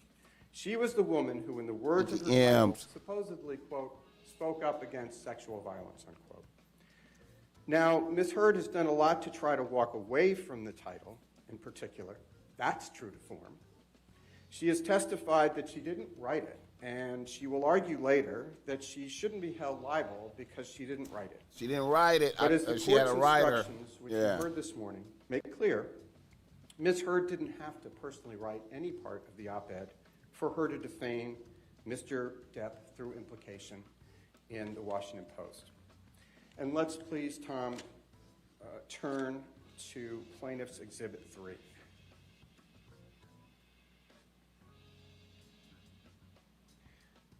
Ms. Heard, as you all can see on the screen, retweeted the article, including the title on her Twitter page.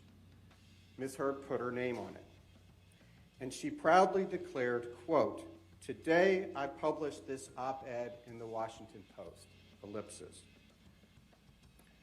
unquote. Her tweet includes the title with the words, quote, I spoke up against sexual violence, unquote, prominently featured.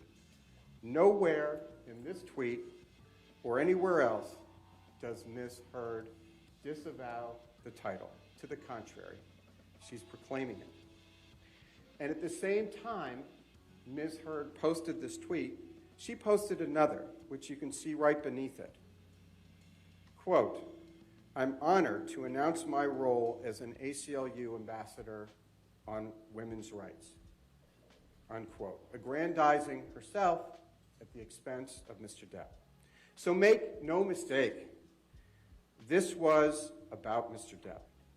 Get the likes up. Me Too movement, with her ACLU ambassadorship and a major movie coming out, Ms. Heard was trading on her accusations of abuse against Mr. Depp. She was reminding everyone of those allegations.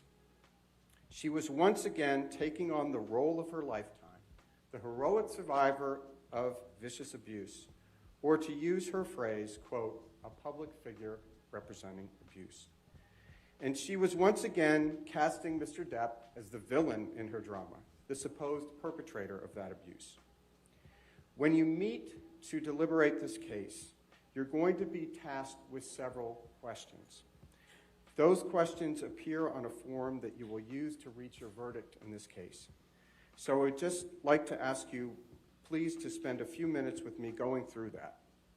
Tom, would you please put up the special verdict form so the jury can see it?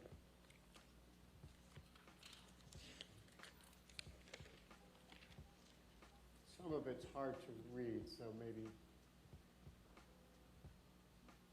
Tom might please blow it up. Oh, thank you very much.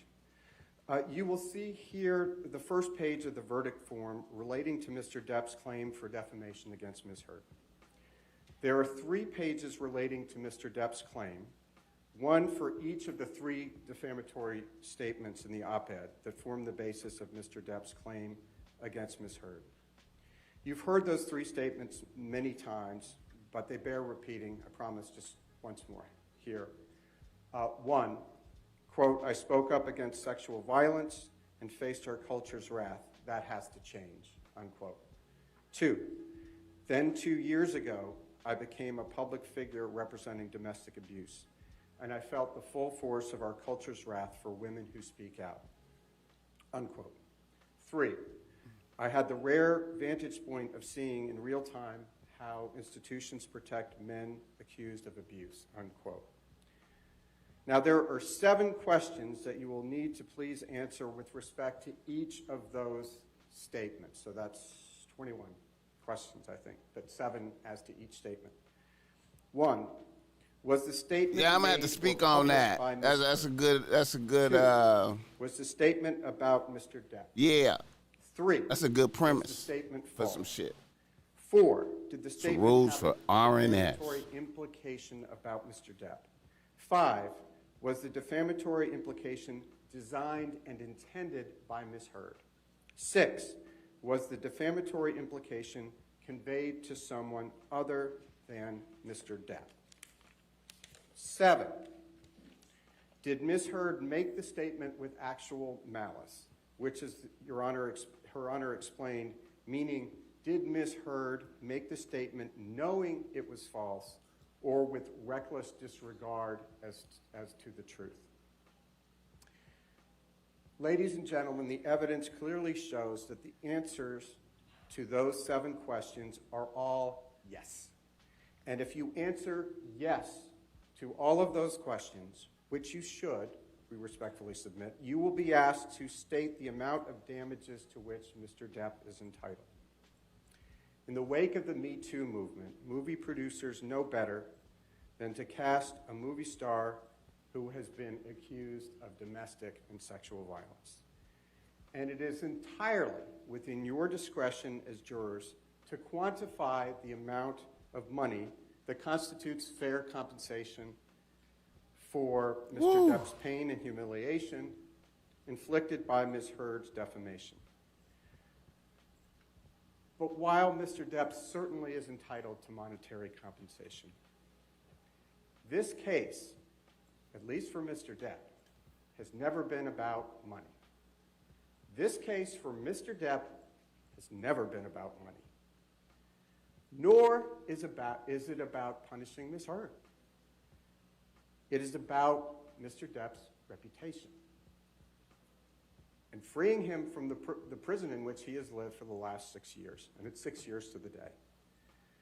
The most important questions for Mr. Depp, the ones truly at the heart of this case, are questions 2, 3, and 4 on the verdict form.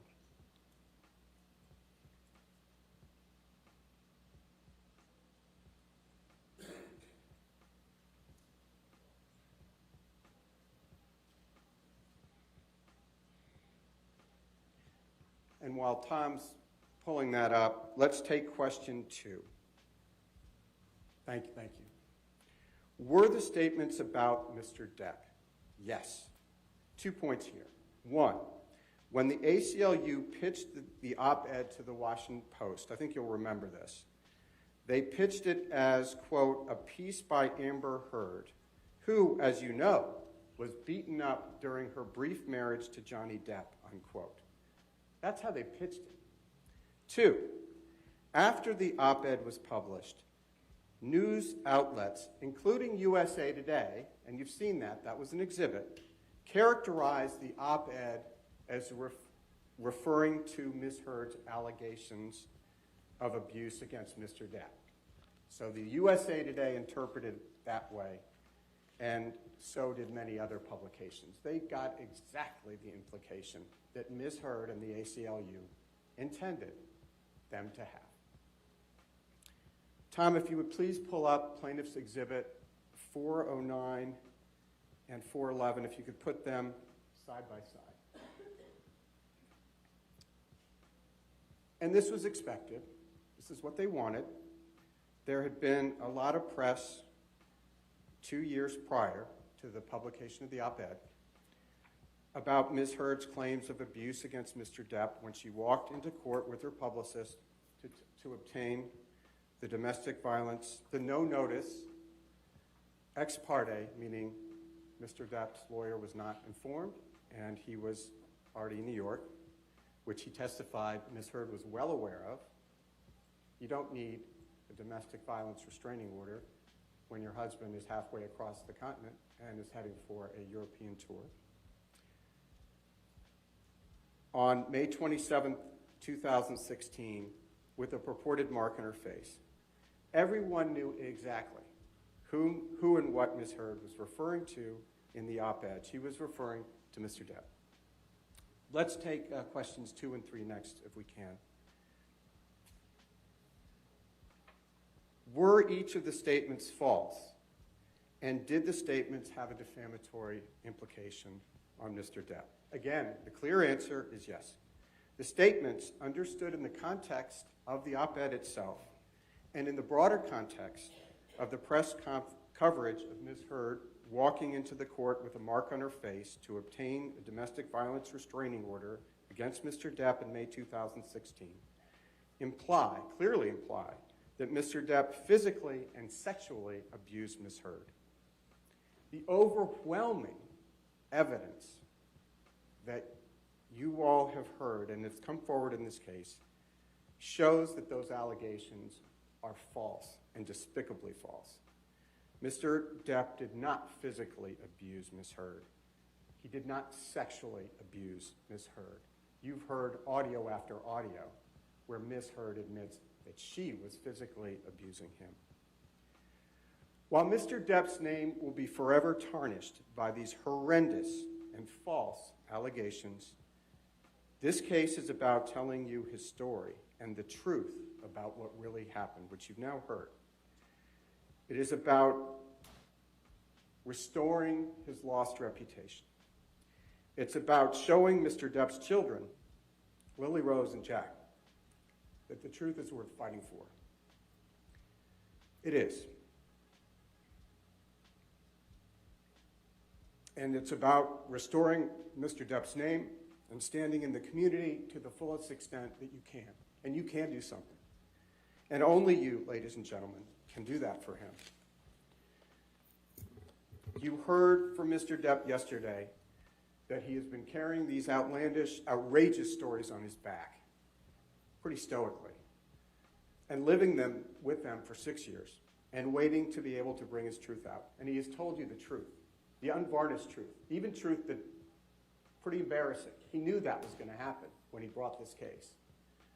You've seen the evidence in this case over 6 long weeks, which we again thank you for.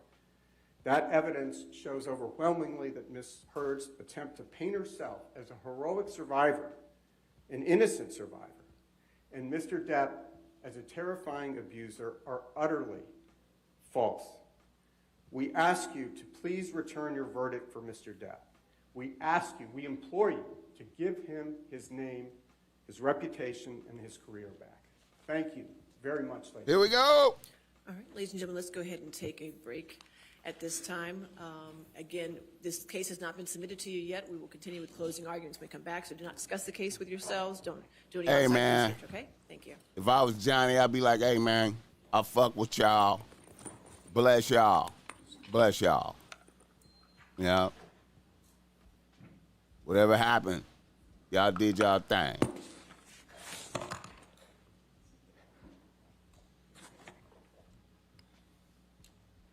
Yeah. All right, let's come back at 11:05. Oh, okay. Okay, sure. Yeah, man.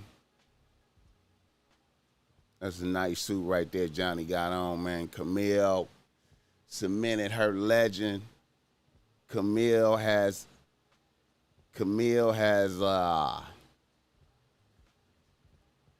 cemented her legend. Camille has seized her destiny. Her life is forever changed. She that bitch as a lawyer.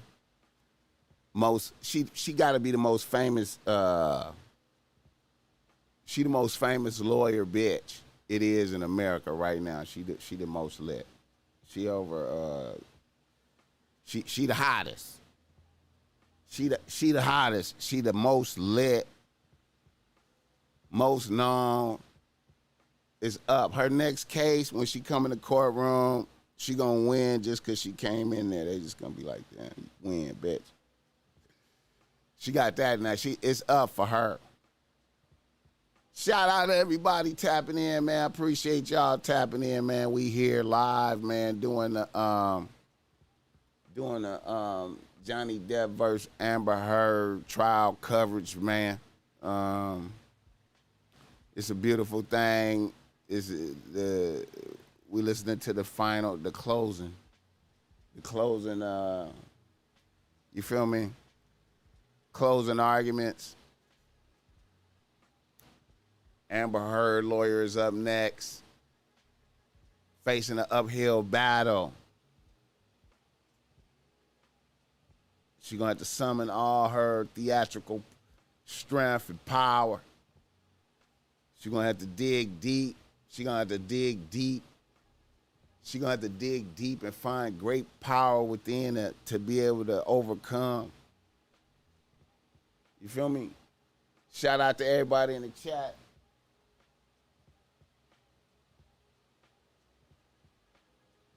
Explode V2, what's up with it? Blessings. Shout out to Lucario for having niggas on last night. Yeah, man. But right now, man, we doing our live trial coverage, man, in the morning, man. Right now, man, it's a beautiful thing. We watching the downfall of a cold ass bitch, man. It's beautiful, man, to behold, man. You know what I'm saying? I got a feeling, though, man. I got a feeling Johnny is going to let a bitch off the hook, man. He ain't going to even press her head. I just feel like he ain't going to be like, bitch, you got to give me 50 M's if he win. I just really think that, man. I just really think that. But let me see right here, man. Let me see what's bracking right quick, man. Let me shoot over here and see what's good.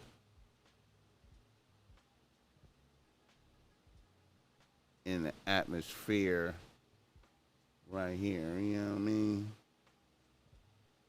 All right.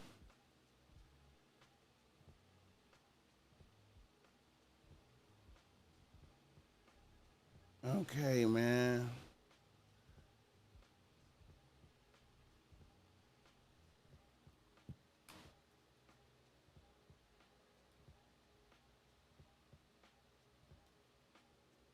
Hey, yo. Okay, check this out, man. I don't know if this is good or bad, man, but I saw this today, man. And I was looking at this Justin Timberlake sells off entire song catalog for $100 million to hypnosis. Now, when I first saw that, man, for some reason, man, I was hallucinating, and I thought that was Justin Bieber. I don't know why I thought that was Justin Bieber. I was tripping. Justin Timberlake, is that a sucker move, or is that a lick for him?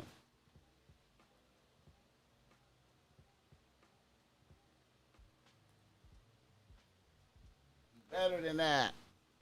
He better than that, huh? That seemed kind of low. That seemed kind of low. But 100 M's sound good though. When you say 100 M's, that sound pretty good. It seemed like you can't fuck that off. You know, that seemed like 100 M's. It seemed like you can't fuck that off. Like, especially if you live super modest, if you live regular, it seems like it's impossible to fuck that off. Just get you a regular house.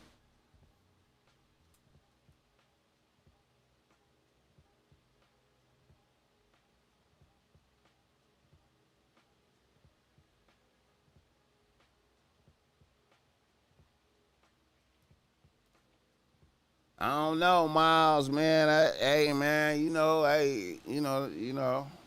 motherfuckers, when they buy shit, they be buying shit, man. The way I feel about it is like, it seemed like, you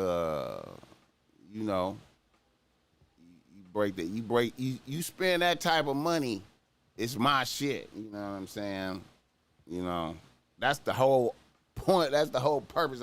I want all of it. You feel me?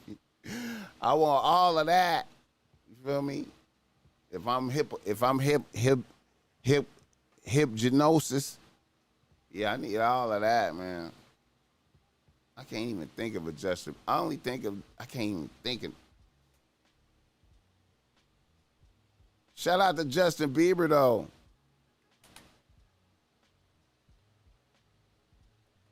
Oh, Bone Thugs, for real, damn.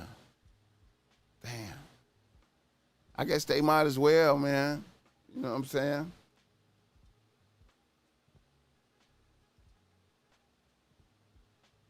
Bone Thugs show is pretty good, though. They live show is pretty bracking.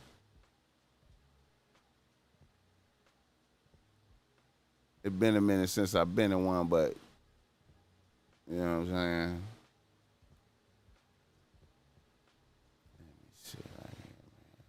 Other shit. All right, this right here, man. I might as well speak on this. I'm gonna talk about this though. This right here. This right here is that sucker shit right here. You feel me?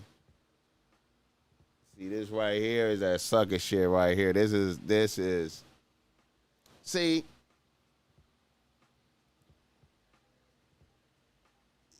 You ain't never, ever see niggas with paper be mashing for pussy. You feel me? You know what I'm saying? I don't know all the details, but I know, it was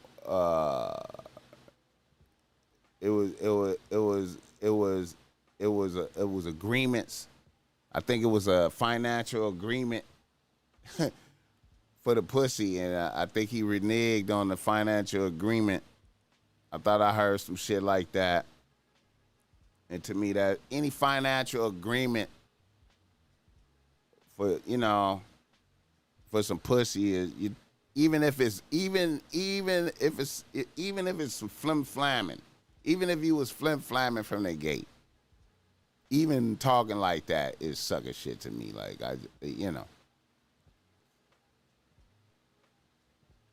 So now, see, they saying sexual assault, but I think it was like, I'm gonna shoot you some bread for some pussy, and then, or I'm gonna do this and that down the line, and niggas didn't do it, so it turned into this. But see, that's still sucker shit, though. You feel me? That's still sucker shit right there in my perception, man. Free that nigga. I hate to see niggas fucked up like that, but man, you can't be, you know what I mean, out here. See, and even the nigga, rest in peace, Mo 3, his op.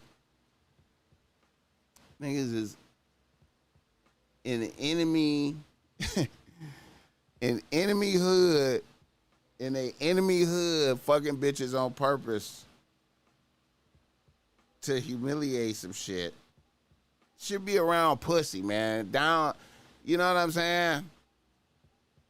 Should be revolving around pussy, though. Like, let's see if they started back up. Did they start back up? Let me see if they started back up. Let me see if they started back up. Shout out to the chat. Hey, if y'all ain't checked it out, check out that interview with Mr. Lucario on there. You know what I'm saying, last night. Salute to that nigga. Let me see what's popping. Trying to see if they back going.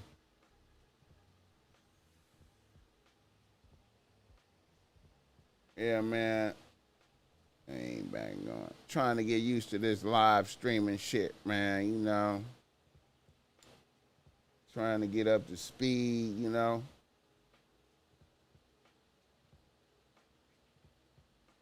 You know, it's a processes.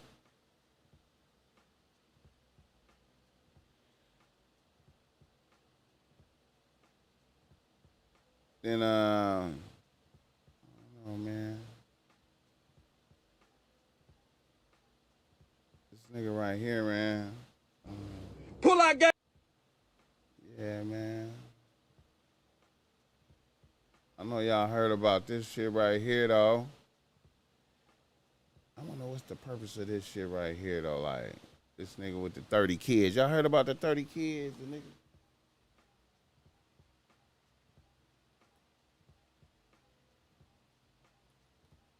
Hey, man. Yeah, man. I'm trying to keep up with the youth, man. You know, as an old nigga, man, I'm trying to keep up with the youth, man, and stay,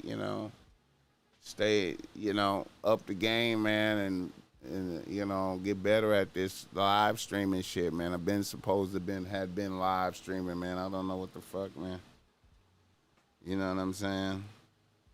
But we on it now, man. We gonna try to keep pressing forward, pushing forward, doing more and trying to do better. You know what I'm saying? I gotta activate some more camera angles and shit. Okay.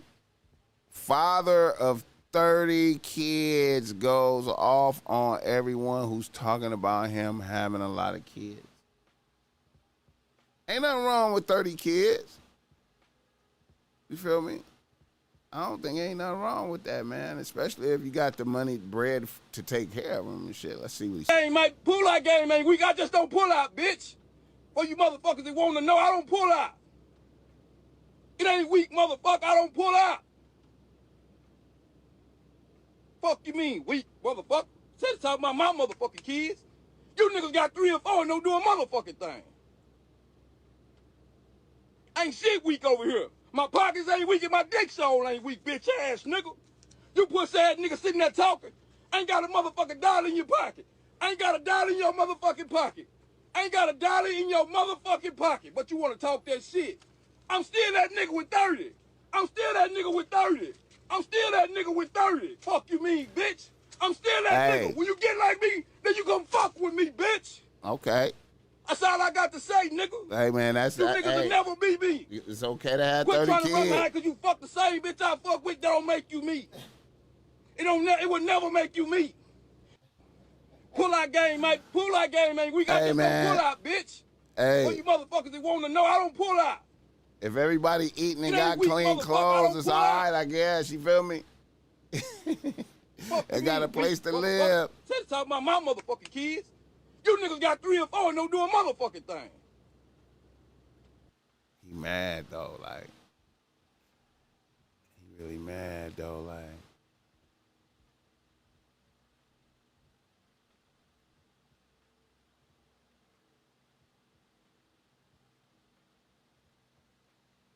Oh, shit, man.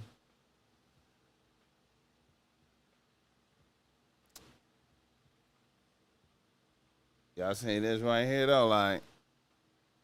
This right here.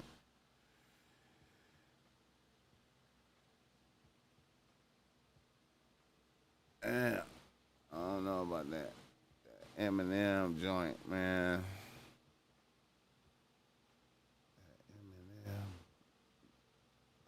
I don't know about that Eminem on there, man. I don't know about that Eminem on there. I hate to be like that, you know. He's a great guy. He signed the homie Boogie. He signed the homie Westside Boogie.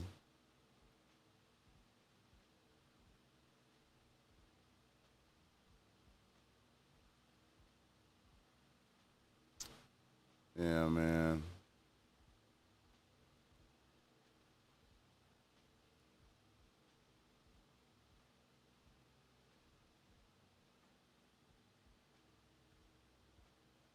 Rest in peace. Rest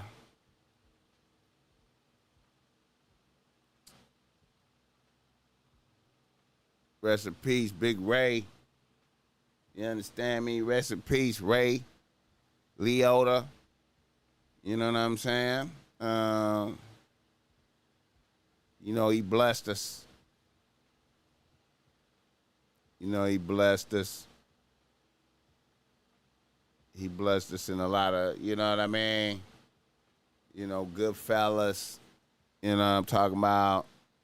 I thought he did good in that movie with, he was a movie with Brad Pitt and Tony Soprano was in a movie one time, man.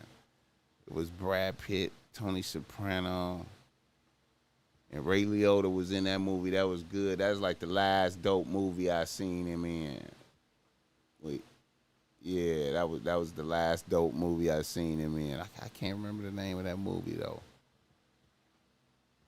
But yeah, man. Rest in peace to this dude. You know what I'm saying?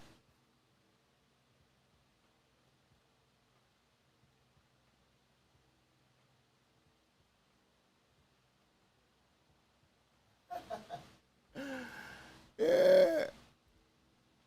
Yeah, man. Let me see if they back.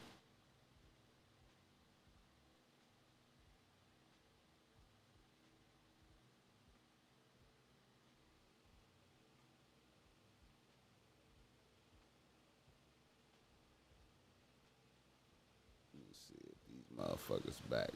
Hold up.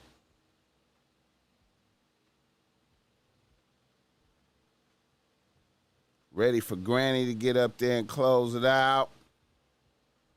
See if she could say something compelling. Is she gonna move the crowd? How long you think these motherfuckers gonna take to deliberate?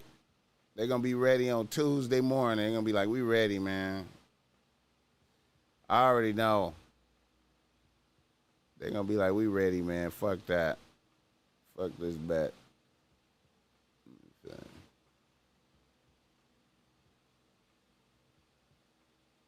Oh, shit.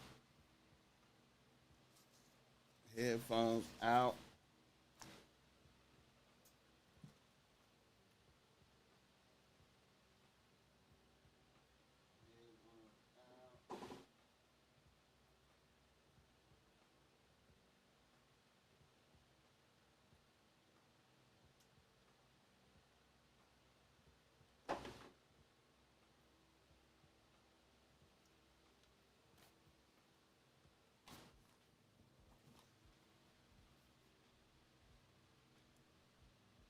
That'll change over.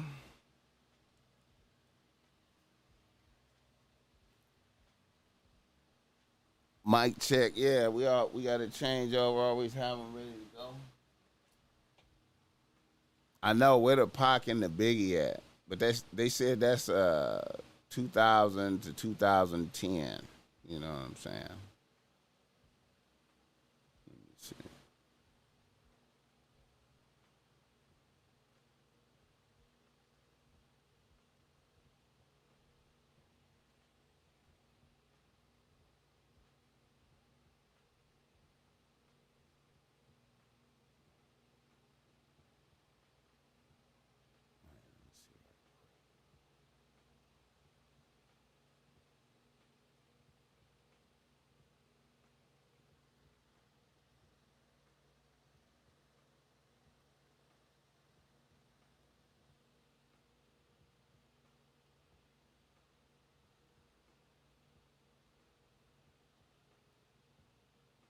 Still on break. All right, let me see. Let me go here. I saw some shit. Salute for tapping in. We doing the Johnny Depp versus Amber Heard. They in a break right now. We waiting for them to come out and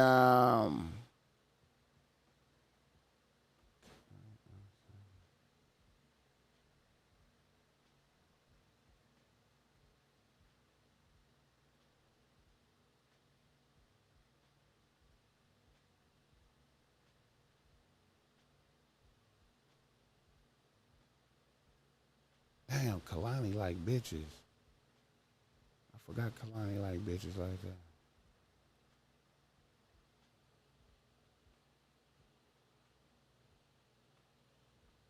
Oh, wow. Damn. Oh, damn. Oh, wow. Oh, wow. Damn.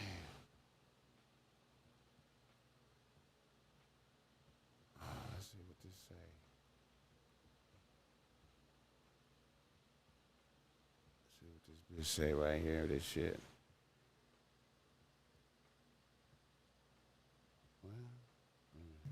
Most men are not trashing like the mother of their kids like that publicly. Right. We don't have to sit here and throw stones back, just we take it on the chin. You're the mother of his kids and have Yes, done bottom nothing line. but be great to him. When people are saying disparaging things about any of us, it hurts all of us because one day your kids are going to read all of it and see all of it. And that's something that everybody has to be really aware of. The truth always prevails. So karma is always got on going to a be on your Gucci. side. Yeah, and you'll She got never on a regret Gucci being a sweatsuit. good person. Yeah.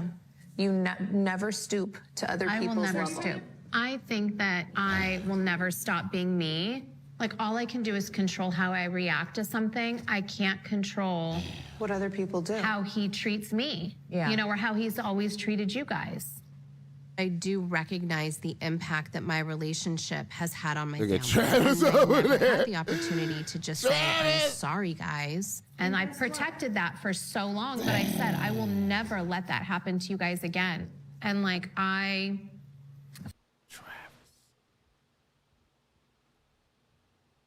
Travis over there. I mean, Kanye look like a demon. Kanye is the demon. Let's see if they back bracket. Oh, I'm gonna hear it when they start bragging. Okay.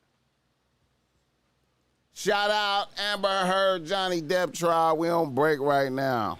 Waiting for him to come back, man. Waiting for him to come back, man. Waiting for him to come back, man. The fuck is that? Damn, I got some bullshit up there. Hold up.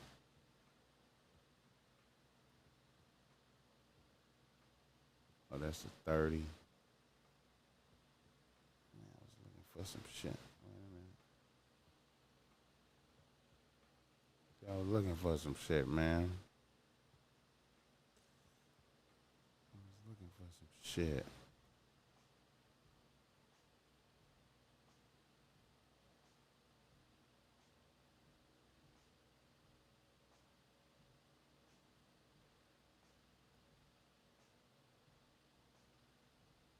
Oh, shit. Here we go. It's up. Are we ready for the jury? It's up. Let's go. Let's get back on.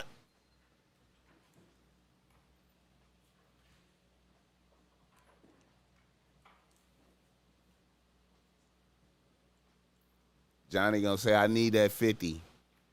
I don't know how the bitch gonna do it. They gonna say, hey, well, we gotta put her in. Y'all go ahead and put her in Aquaman too, man, so she could, you know, I need every dime she make in that. Every dime she make in that is me. You feel me? She be like, no. Yeah, bitch. Every dime you make in Aquaman 2 is me, bitch. And 3, bitch.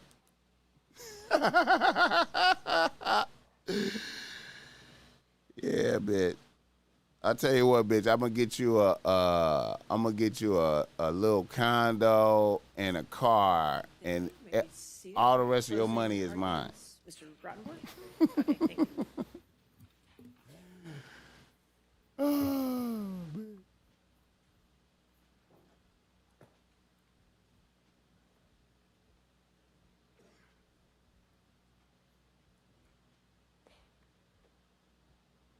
bitch. Did you have to? All a bitch had to do Mr. Rutmore, is your mic on? I believe it is.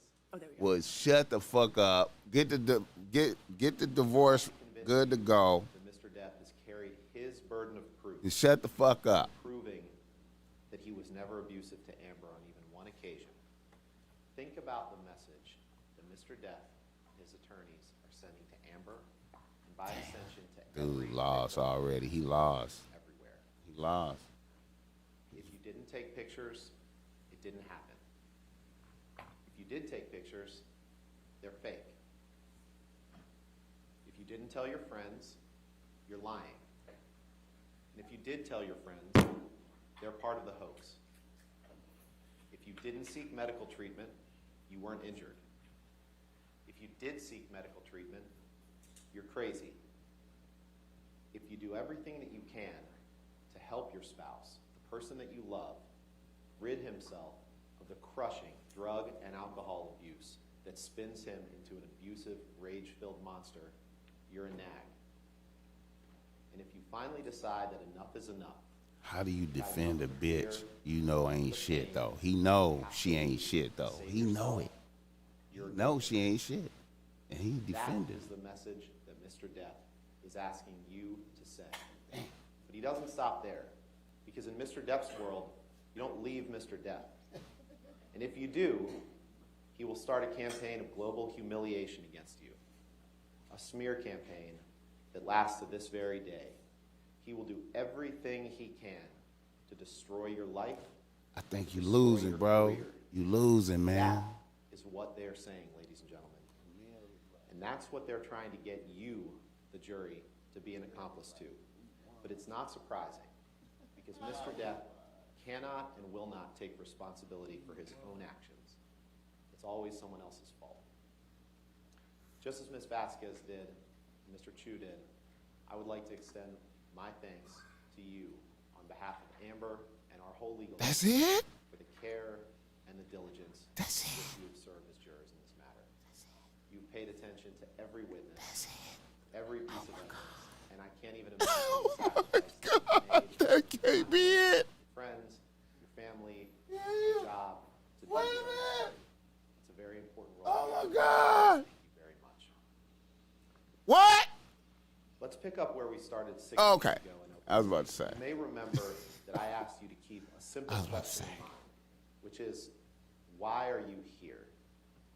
And much of what you've heard during the course of this trial, you don't need to make a decision on in order to return a verdict for Ms. Heard on Mr. Depp's claim of defamation. Get the lights We'll up, talk though. about Ms. Heard's claim of defamation against Mr. Depp, and Elaine will address most of that in a few minutes. But your key question to answer is, does the First Amendment give Ms. Heard the right to write the words that she wrote in this article on December 18th, 2018? That's the question. And you cannot simultaneously protect and uphold the First Amendment and find in favor of Johnny Depp on this claim. You simply cannot. Should someone be able to write an article like that in the United States of America? She said she didn't write it, though. Without having to go through the hell that She said she didn't write it, though. So let's talk about that. And to do that, we need to explain a bit more about She the law. said she didn't write it, though. Crazy. This is the op-ed piece. I'm not going to read it to you again. You heard me read it to you in opening statements. And I would urge you, when you're in the deliberation room, read it. Read it again. And I know we focused on it, here and there over the course of the trial, but the vast majority of this trial has not focused on these words, on this piece. This is obviously the paper edition. There's the online edition as well. Now we get a chance to discuss with you exactly what you have to find about this article.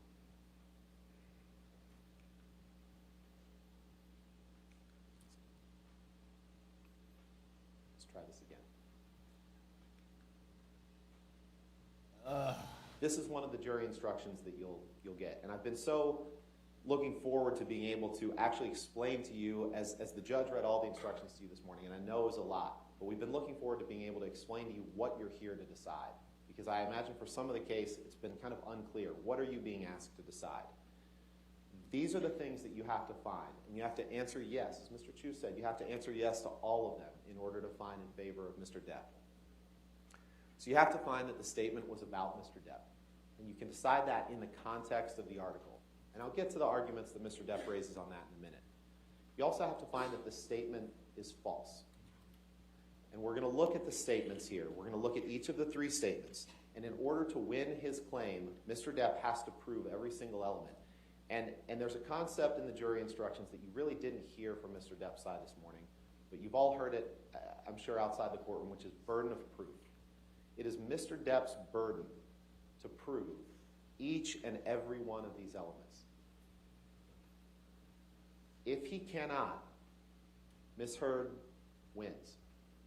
If he cannot prove each and every one of these elements under the burden of proof that's applicable, Ms. Heard wins.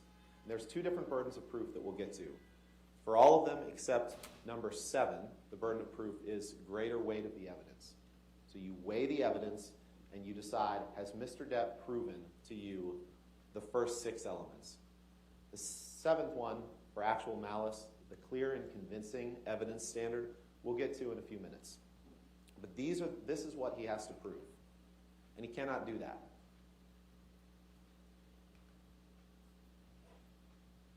These are the 3 statements. And I know you may be thinking to yourself, wait a second, don't we have to decide if Mr. Depp committed abuse? And the answer is no, you don't have to.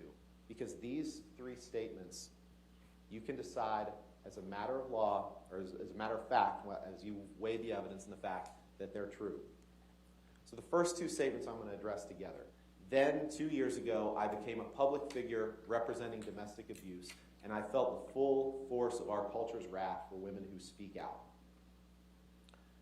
Number 2, I had the rare vantage point of seeing in real time how institutions protect men accused of abuse. When you go back to the jury room to deliberate, you should feel free, like I said, to read the article. And think of the article's purpose. The jury instructions also tell you to take these statements in the context of the article. Think about the purpose. The purpose of the article was to promote legislative measures designed to protect victims of domestic abuse, designed to protect people who did exactly what Ms. Heard did, to speak out. That's apparent on the face of the article. And to do that, Ms. Heard talked about her own life experiences as someone who had obtained a TRO against Mr. Depp, someone who had accused Mr. Depp of domestic violence. Make no mistake, and Mr. Depp's side keeps trying to say that we're somehow suggesting that 2 years before she wrote this, that Ms. Heard hadn't had anything to do with Mr. Depp. We're not saying that. You heard Ms. Heard herself say, of course, 2 years before I wrote this article, I felt the full force of our culture's wrath for women who speak out after she obtained a temporary restraining order against Mr. Depp, after she became a public figure representing domestic abuse. But the words that she wrote here, and then chronicling her own experience after that, those words are true. Those words are true. Similarly, the rare vantage point of seeing, based on her own experiences post May 27th, 2016, how institutions protect men accused of abuse, those words are true, and the First Amendment protects Ms. Heard's right to say them. Now, the third statement is absolutely true as well, but we're going to take that separately because she didn't write it. Under the First Amendment, the statements have to be false in order for Mr. Depp to win. Now, plaintiff addresses, like I said, an argument that we're not making. And as I said, we're not running from the fact that when she discussed becoming a public figure representing domestic abuse, Amber was speaking of her experiences reporting domestic abuse against Johnny Depp. She admitted to that, but that doesn't make the article or the statements about Johnny Depp. Think about it. Think about every piece of evidence that you've heard over the last 6 weeks about his abuse, about their relationship. None of that is in the article. None of it. We all know that it would be a very different article if she had written about what she suffered, that she's told you about over the last 6 weeks. Because he knows the words are true, Mr. Depp says that the words now have a defamatory implication. He says the statements are the same as saying, Johnny Depp abused me. But just because he wants to make the article about himself doesn't mean it is. He has to show you that any defamatory implication was designed and intended. Look at number 4. Designed and intended by Ms. Heard to convey the defamatory meaning that he suggests. Just because people might read the article and remember, oh yeah, Amber Heard used to be married to Johnny Depp, and she accused him of abuse, that doesn't mean that she designed and intended defamatory implications in writing about herself. His style is monotone and unmoving. There's no implies any involvement with any other person. He's not tapping in to a spiritual source to bring the words forth. Writing Johnny Depp abused me. And you don't have to take her words for it. You can take the words of Terrence Doherty of the ACLU. He speaketh like a man trying to make sure that when this is all said and done, bitch, you gotta pay me because I did my job, type shit. Or Ms. Heard's relationship. Your shit was insurmountable, bitch. I couldn't save you, bitch. About Ms. Heard's motive, except her statements that was exactly what she wanted to do. She wanted to talk about her experiences after Johnny Depp. She wanted to own her story after Johnny Depp and fit those into what other women experience, what other people experience having accused someone of domestic abuse and the backlash that they suffer, and then talk about legislative measures that could help protect people in those positions. That's what she meant. He's not trending on. Camille Vasquez is still trending on Twitter. Meaning here, ladies and gentlemen. He's not trending. Piece on Johnny Depp. This isn't a hit piece on Johnny Depp. And you can end here. You can end there by saying the statements that she wrote were not false and the First Amendment protects them. Let's talk about the headline for a minute. The headline that was published in the online version only of the my bad. He is trending. He is trending number 1. He trending number 1. I spoke up against sexual violence and faced our culture's wrath. A few points here. Number 1, and this evidence is undisputed. There's no dispute about this. So as you weigh the evidence, you don't have to check your common sense at the door, and you can weigh circumstantial evidence, you can weigh facts, but you can't see evidence where no evidence exists. And the undisputed evidence here is that Ms. Heard didn't write the headline. She didn't approve the headline. She had nothing to do with it. She did not given notice of the headline. She testified, you saw her testify about the sexual assault that she experienced at the hands of Mr. Depp. You saw her testify about that they're calling her a liar. You saw her on the stand testify with your own mouth, with her own mouth. Exactly. Yeah, he is trending. For the first time in court, because people who have suffered that. Let's get to 30 likes. The world, they want to penalize Ms. Heard for not speaking about that earlier. That's ridiculous, and it's insulting, and it's just victim blaming at its most disgusting. The only reference to sexual assault in the article, and you can read the op-ed, is sexual assault that she said she had experienced by the time she was of college age, before Mr. Depp. So there is a reference to sexual violence in that article, but it's not by Mr. Depp. And Mr. Depp can't hold her liable for a headline she didn't write that contained something that had nothing, that was not about him. And they want you to think that she republished the headline by tweeting out the link to the online version. So let's look at this. This is the tweet that she sent on December 19th. The hyperlink says, opinion, Amber Heard spoke up against sexual violence. That's the online version of the article. As Ms. Heard said, you can't attach. This motherfucker trying to make sure he get paid. So when she wanted to share that she had written this article, what choice does she have? She has to attach that link. And the jury instructions that you have make clear that a hyperlink is not republication. Forwarding a link on does not mean that you've broadcast the statement again, but that's what they want to make you think. The only way, and the jury instructions that you have, and we don't need to read through them in detail now, but the republication instruction says that merely linking to an article does not constitute republication, but adding content to a linked article may constitute republication. You must determine whether any added content was intended to reach a new audience. And if you find any content added to the hyperlink was intended to reach a new audience, it constitutes a republication. There was no content added to the article. She tweeted above the article, simply saying, today I That's what she said. She didn't add any content to it. She could have added some of the content that you've heard in this courtroom to it. She could have said, not only did 2 years ago I become a public figure representing domestic abuse, but let me tell you about the domestic abuse that I suffered. That would be adding new content. This is not adding new content. But I guess it's no surprise, because this whole case is about blaming Amber Heard for things she didn't do. But that's what Mr. Depp does. It's what he's always done. Blame other people, refuse to take accountability. But the problem for him here is that he's running headlong into the United States Constitution, which says that you cannot hold Amber Heard liable for words she didn't write or publish. But here we are. Here we are. And you can decide this case without ever wading into any of the allegations, the facts, the evidence that you've heard about the heinous abuse that Ms. Heard suffered at the hands of Mr. Depp. You can decide that by determining that those statements are true and that they're protected by the First Amendment.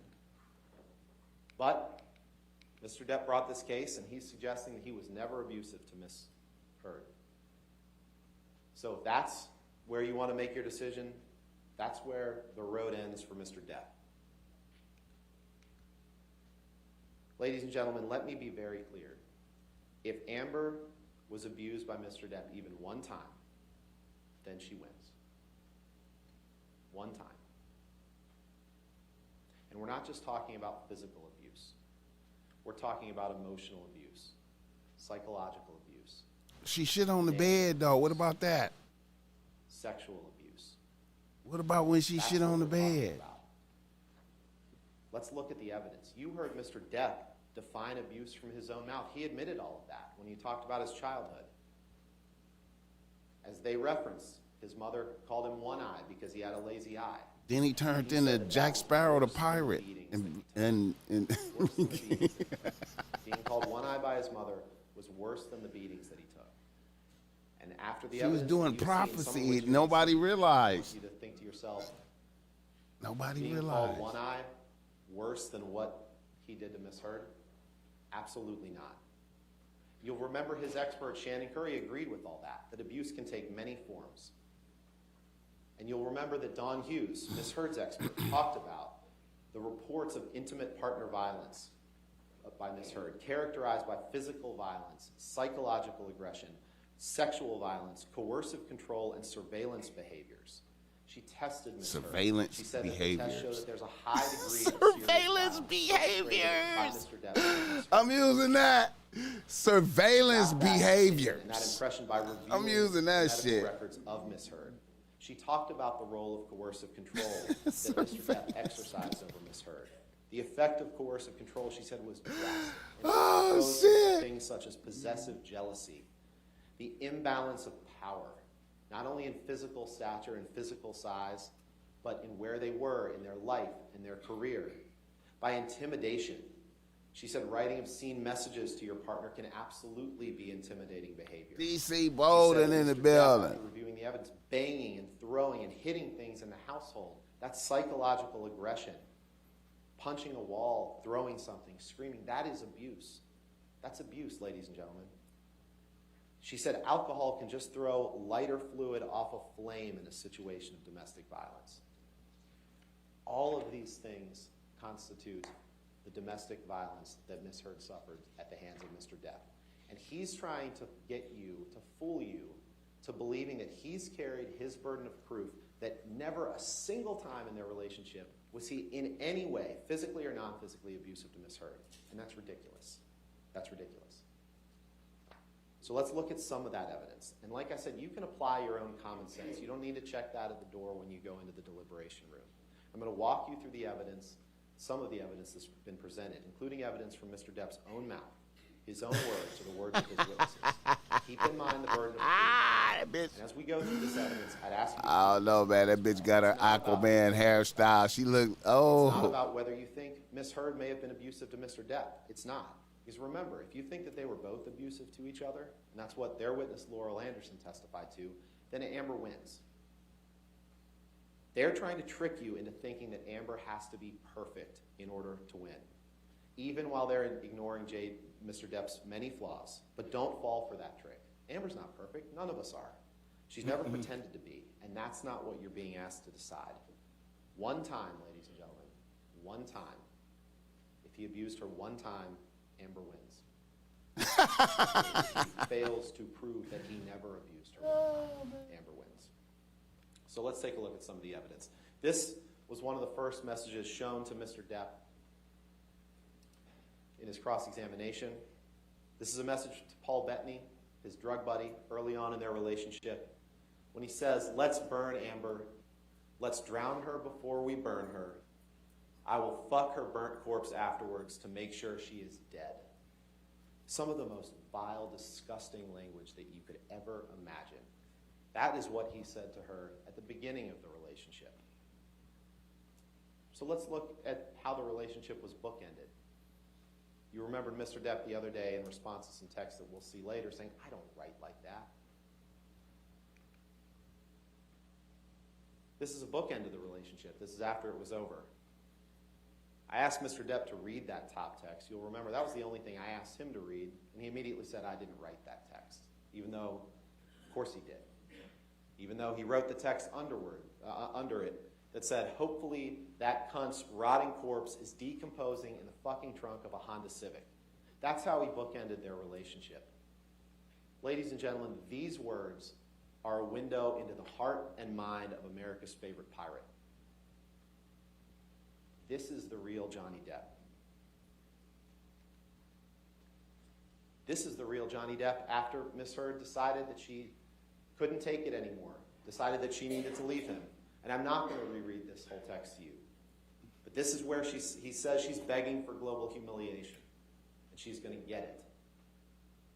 He says, "I'll stop at nothing, and I can only hope that karma kicks in and takes the gift of breath from her." It's one of the only promises to Miss Heard that Mr. Depp has ever kept. That's how he ended the relationship. But you saw how he started it. Now, Miss Heard did testify on the stand that Mr. Depp abused her countless times. First it started, they were very happy. They started dating in 2011, and things were good. And she testified that even during periods of abuse, even during their relationship, when there was abuse occurring, that there were periods where they were very happy. It's the cycle of violence. It's the cycle of sobriety. There were periods when everything was good, when the monster was gone, and then the monster would return. You heard about how the first incidents of violence took place in 2012, when Miss Heard asked Johnny about his tattoo that used to say Winona Forever and had been changed to say Wino Forever. And she laughed. And she said, "And he slapped me across the face." And he did it 2 more times. And he said, "I thought I put the monster away, and I've done it before." That's what he said to her during that first incidence of violence. But you don't just have to take what Mr. Depp said in his text. We can hear through his own voice what he called Miss Heard. Because you're a fucking cunt! This is a little piece. Come on, man. That's just a little piece. We talked about the monster. Come on. Mr. Depp get on the stand and say that was Miss Heard's turn. She made it up. That was what she used. Oh, that's a little tiny pea. What the fuck? She didn't want him to have a beer once in a while. That's the shortest. Oh, This is shit. a term created by That's Mr. the Depp shortest clip that I ever she heard. for the first time in 2012 after he slapped her 3 times across the face and said, "I thought I put the monster away." And after he sat up here on the stand under oath and told you that she made that term up, we look back at his texts, the writing at the time. The first text is after Australia in 2015, during a period of sobriety, a short-lived period of recovery for Mr. Depp, when he told Jerry Judge, his bodyguard, all I had to do was send the monster away and lock him up. Remember, he texted Elton John, or sent an email to Elton John in 2012, referring to himself as the monster. He tells Dr. Kipper, the doctor to whom he's paid millions and millions and millions of dollars, Thank you, my darling Kipper. He says, King I've locked Jack my in the monster building. child away in a cage deep within. This bitch is a monster. Tell Stephen Duders. You know Mr. Duders. He liked to text Mr. Duders. Pretty as He tells fuck him, over "She there, thinks shit my in the bed. Peruvian period, which is a reference to cocaine. He admitted to that means him using cocaine, has made me a monster and that I am ruining the relationship. Imagine that. Someone actually thinking that maybe the impact of alcohol and cocaine is ruining a relationship. How dare she? He says, need to discuss the news helicopters. The monster, I want to shoot a motherfucker, but don't worry, the monster is not involved. Mr. Depp knows that he can turn into a monster. He knows that. He knows that. He got up here on the stand and tried to deny that to you. Talk about lack of accountability. Let's see the monster. Let's see the monster in the flesh.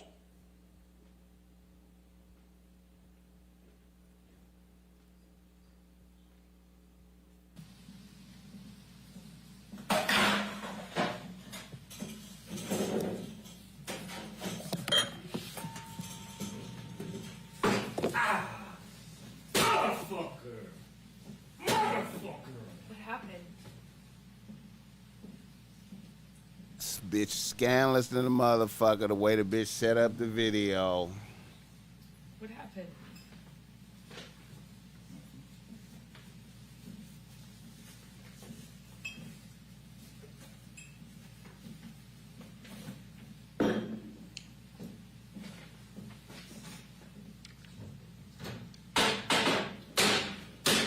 He doing shit.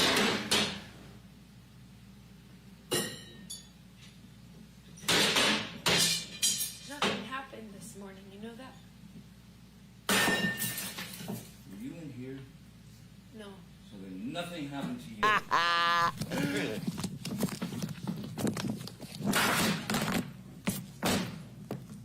Scandalous bitch. No, I didn't. You were smashing shit. Look at him getting away from the bitch. Getting away from that bitch. Punk bitch. That's an incriminating video, bitch. You see Miss Heard laughing in that? She's not laughing in that. Mr. Depp in this courtroom right now is laughing and making snide remarks as that video is being played. But it's not a laughing matter. That's because Who y'all does some that? scandalous motherfuckers. I'd have been Who does laughing that? too. Imagine being in Amber's shoes on February 10th, 2016, videotaping him because when he's sober and sweet, you've never loved anything more. But when he mixes the drugs and he mixes drinks, he turns into this man. You've seen it before. You're praying it won't happen again, but deep down, you know it will. You know that that man will come out. You know that monster will come out, and you want him to change. Imagine watching your husband, the person you love, behaving violently that way, like a wild animal. That is abuse. That's abuse. And you don't have to look at that incident in isolation to find that it's abuse. You can look at it in the context of their whole relationship. This isn't about breaking down a series of individual days that you've heard evidence about. This is about the cumulative effect of Mr. Depp and Miss Heard's relationship and whether that constitutes abuse. That is abuse, ladies and gentlemen. That's domestic abuse. And their response is, she sold it to TMZ, which she didn't. There's no evidence of. And she was on a plane. The only evidence suggests she was on an international flight when Mr. Tremaine testified that they received it and it was validated within something like 15 minutes, which could only have happened by the person who sent it. Miss Heard was in the air. She didn't send it to TMZ. She never leaked anything to TMZ, as you heard from her own mouth. Who would want that to become public? Again, in order to find for Mr. Depp, you would have to find that for his defamation claim, every single thing that ever happened between them that could constitute abuse, Amber was the abuser. Every single time. You'd have to believe the unbelievable. You all are smarter than that. She looks sad right now. But Mr. Depp thought he could hide it. He thought he could hide the monster. That's why he lied in insurance forms that you have to fill out in order to be able to act. That's why he said he hadn't taken illegal substances, whether prescribed by a physician or not. That obviously wasn't true within the past 12 months.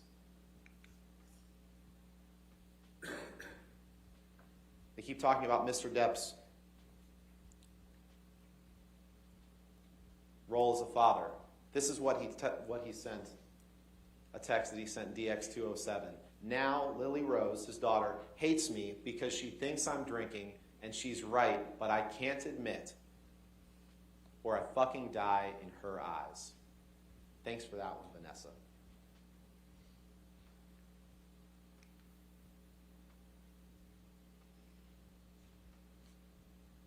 This is Mr. Depp passed out in a Tokyo hotel room during the press tour for The Lone Ranger in 2013, when Ms. Heard testified that Mr. Depp screamed at me, and all I could think were the kids are in an adjoining room. And Mr. Depp passed out with his head like this. I don't think he was sleeping on the floor because he had a bad back. They keep referring to these pictures as she took pictures of Mr. Depp while he was asleep. He's not asleep in that picture. He's passed out, drunk and high, and she's taking in my own house, though. Him to realize what he's done and get in my own house, though. I'm in my own house, though. I don't think that looks like the Spice. I'm on the floor in my house, though. That's Mr. Depp. This is Mr. Depp. Like in that movie, There Will Be Blood at the end. This is Mr. Depp. When old boy is all you hear from Mr. Depp. Passed out on the floor in his house. And you feel me? In my mansion. You could be passed out on the floor in your mansion. Blaming Miss Heard for taking this picture. In the kitchen on the floor. You could do that. So let's talk about some of these instances. In your shit. Oh, forgot one. For real. In March 2013, talked about the Wino Forever tattoo. In March 2013, there were a couple instances. There was one where on March 8th, and we'll get to that in a second, where he was drinking brown liquor and doing a lot of cocaine. Or that might have been that was March 22nd. On March 8th, this is when Mr. Depp backhanded her. She felt like her lip went into her teeth and got a little blood on the wall. He grabbed her by the arm and held her on the floor, screaming at her. We'll come back to this in a minute. This is March 22nd. This is what Mr. Depp said isn't every hour happy hour. Again, totally abandoning any responsibility for behavior like this. But what happened on March 22nd is he wanted Miss Heard to remove a painting by her ex-partner. And he wanted to admit to an affair that she wasn't having. She didn't admit to it because it wasn't true. So he decided to have some lines of cocaine and some whiskey for breakfast. And then, on the way to filming the Keith Richards documentary, after a multi-hour argument, he grabbed their dog, their teacup Yorkie, and holds the dog, Boo, out of the window of a moving car. And he's howling like an animal, Miss Heard said, while holding the dog out of the car. That is abuse, ladies and gentlemen. That's abuse. Let's go back to this, because Ms. Vasquez read a parade of witnesses that she believes support Johnny's defense in this case. But as you've seen over the course of this proceeding, these witnesses, as I previewed in the opening, almost all of them are witnesses on his payroll. They're all scared to say anything bad about him, and they've seen what happens to people who do. And none were there for the instances of domestic violence. What they're saying is, oh, if he didn't abuse Miss Heard in front of his 4 bodyguards, then it must have never happened. That's essentially what they're asking you to believe. That's ridiculous. That's not the way domestic violence works. Take his sister, Christy. I know it seems like a year ago, but she was the first witness in this case. You'll remember her on the stand when I presented her with these texts that say, stop drinking, stop coke, and stop pills. You'll remember her squirming and saying, I don't think I was asking him to stop drinking, stop coke, stop pills. She couldn't even answer that basic question because she wanted to lie for Mr. Depp and say that Miss Heard was delusional. She couldn't even admit she's nothing but an enabler. The same with Sean Bett, his head of security. His rhetoric is not compelling. For the past 6 weeks. He's right there. Mr. Bett was the one who testified to you that when Mr. Depp has a few drinks of alcohol, his rhetoric is not compelling. He said it's like the rest of us drinking sparkling water. I don't think that kitchen video that we just saw was like. How is they dividing up the 6 M's? This is the same Sean the Bett lawyer who said team. on How the did that evening get of May divided 21st, up? 2016, which Elaine will talk about in a little bit. He said Mr. Depp may have bumped something off a table. You've seen the pictures. You'll see him again. Is it like a law firm, and then a firm charge, and then the lawyers get paid by the hour type shit? You'll see him again. Just like Tara Roberts in the Bahamas, who tried to blame everything on Miss Heard and only under cross-examination admitted that Mr. Depp passed out face down in the sand. I don't feel the energy, man. Like, found him there. She took a video of their cabin in the Bahamas to try to suggest to you that this assault that Miss Heard alleges couldn't have taken place. But conveniently, she didn't take the camera into the closet where Mr. Depp held Miss Heard, hit her. We'll get to that incident. She didn't take the video camera into the bathroom where he sexually assaulted Miss Heard. She didn't do that. Give me the 30 likes. Evidence only get a nigga the 30 likes, y'all. Sean Bett and Starling Jenkins conflicting stories about the birthday party on April 21st. Remember, Mr. Depp experienced horrific financial news the evening of that night, April 21st, 2016. He learned that he was essentially out of money and he needed to start selling things. Well, we all know what Mr. Depp does when he receives bad news like that. He left the meeting at 9:30 and didn't arrive at Miss Heard's birthday party until 11:15. Okay, fine, he was late. But we all know what he does when he has that hour and 45 minutes of free time and he's stressed out about something. Mr. Bett testified, remember he said, I took him to his home on Sweetser Avenue, his other home, to pick up a birthday present for Miss Heard. That's what he said. That's what he said. Mr. Jenkins, you may remember him, he testified by the video link on the stand, and I said, you don't know what he did in that intervening time period. And he said, oh, yes, I do. I do. He said, Mr. Depp was visiting his sick mother. And I said, who told you that? Facts, DC Bolden, facts. The witnesses that Mr. Depp has paraded up here, who are here in person, they're here in person because they're on his payroll, almost all of them. And they're telling you whatever they think they need to tell you to get you to take Mr. Depp's side. Just as we previewed they would do. But Mr. Depp would go through periods where he would apologize, where he would be grateful. I have no doubt that there were times when Mr. Depp wanted to get better. These are texts, PX 120A and 120B. I won't read them all to you. These are texts that Mr. Depp get the likes up. Amber's mom after detox on the island. Break bread. He says, there were more than a few times when I thought it would be more simple to take that route. Meaning go for a swim and swallow a big drink of ocean. And he said it was Amber and Amber alone that got me through this. There is no luckier man on this earth to have the strength that Amber gives me and the full support of each of you. So as you're weighing the evidence and you're weighing Mr. Depp's credibility, think to yourself, what do I believe? What he has a motive to say on the stand, or what he wrote contemporaneously with the events? Take his own words to Amber after the detox. Just to let you know that I'm fine, my angel. I miss you, of course, but this was the right thing to do to speed up the process. I love you more than life. But then there were these days. Then there were times like this. This is sent on March 9th. We had a slightly grim morning, is the way Mr. Depp describes it. You'll remember the text from a few days later, referred to as the disco bloodbath text, where Miss Heard says, is that about last Friday night by any chance? And Mr. Depp responds, how can you make me smile about such a hideous moment? He testified on the stand, I don't remember what happened that Friday night, but Miss Heard sure did. And this is one of the things that she had to show for it. Now, Ms. Vasquez showed this to you in opening statements and made it seem like, again, remember what I said at the beginning, if you take pictures, they're fake. If you didn't take pictures, it didn't happen. Here's one where she did take a picture, but Ms. Vasquez says, but she doesn't have injuries on her face. Look at the date that this picture was taken, ladies and gentlemen. March 23rd, 2013, 15 days after this incident. So even when there are pictures, they're trying to deceive you into thinking, oh, there should have been more. This is a 2-week-old bruise. And she texts it. Look who she texts that to. She texts it to her mom. They say, she never told anyone. Text to mom, March 23rd, 2013. Let's go to Hicksville. You remember Hicksville, obviously.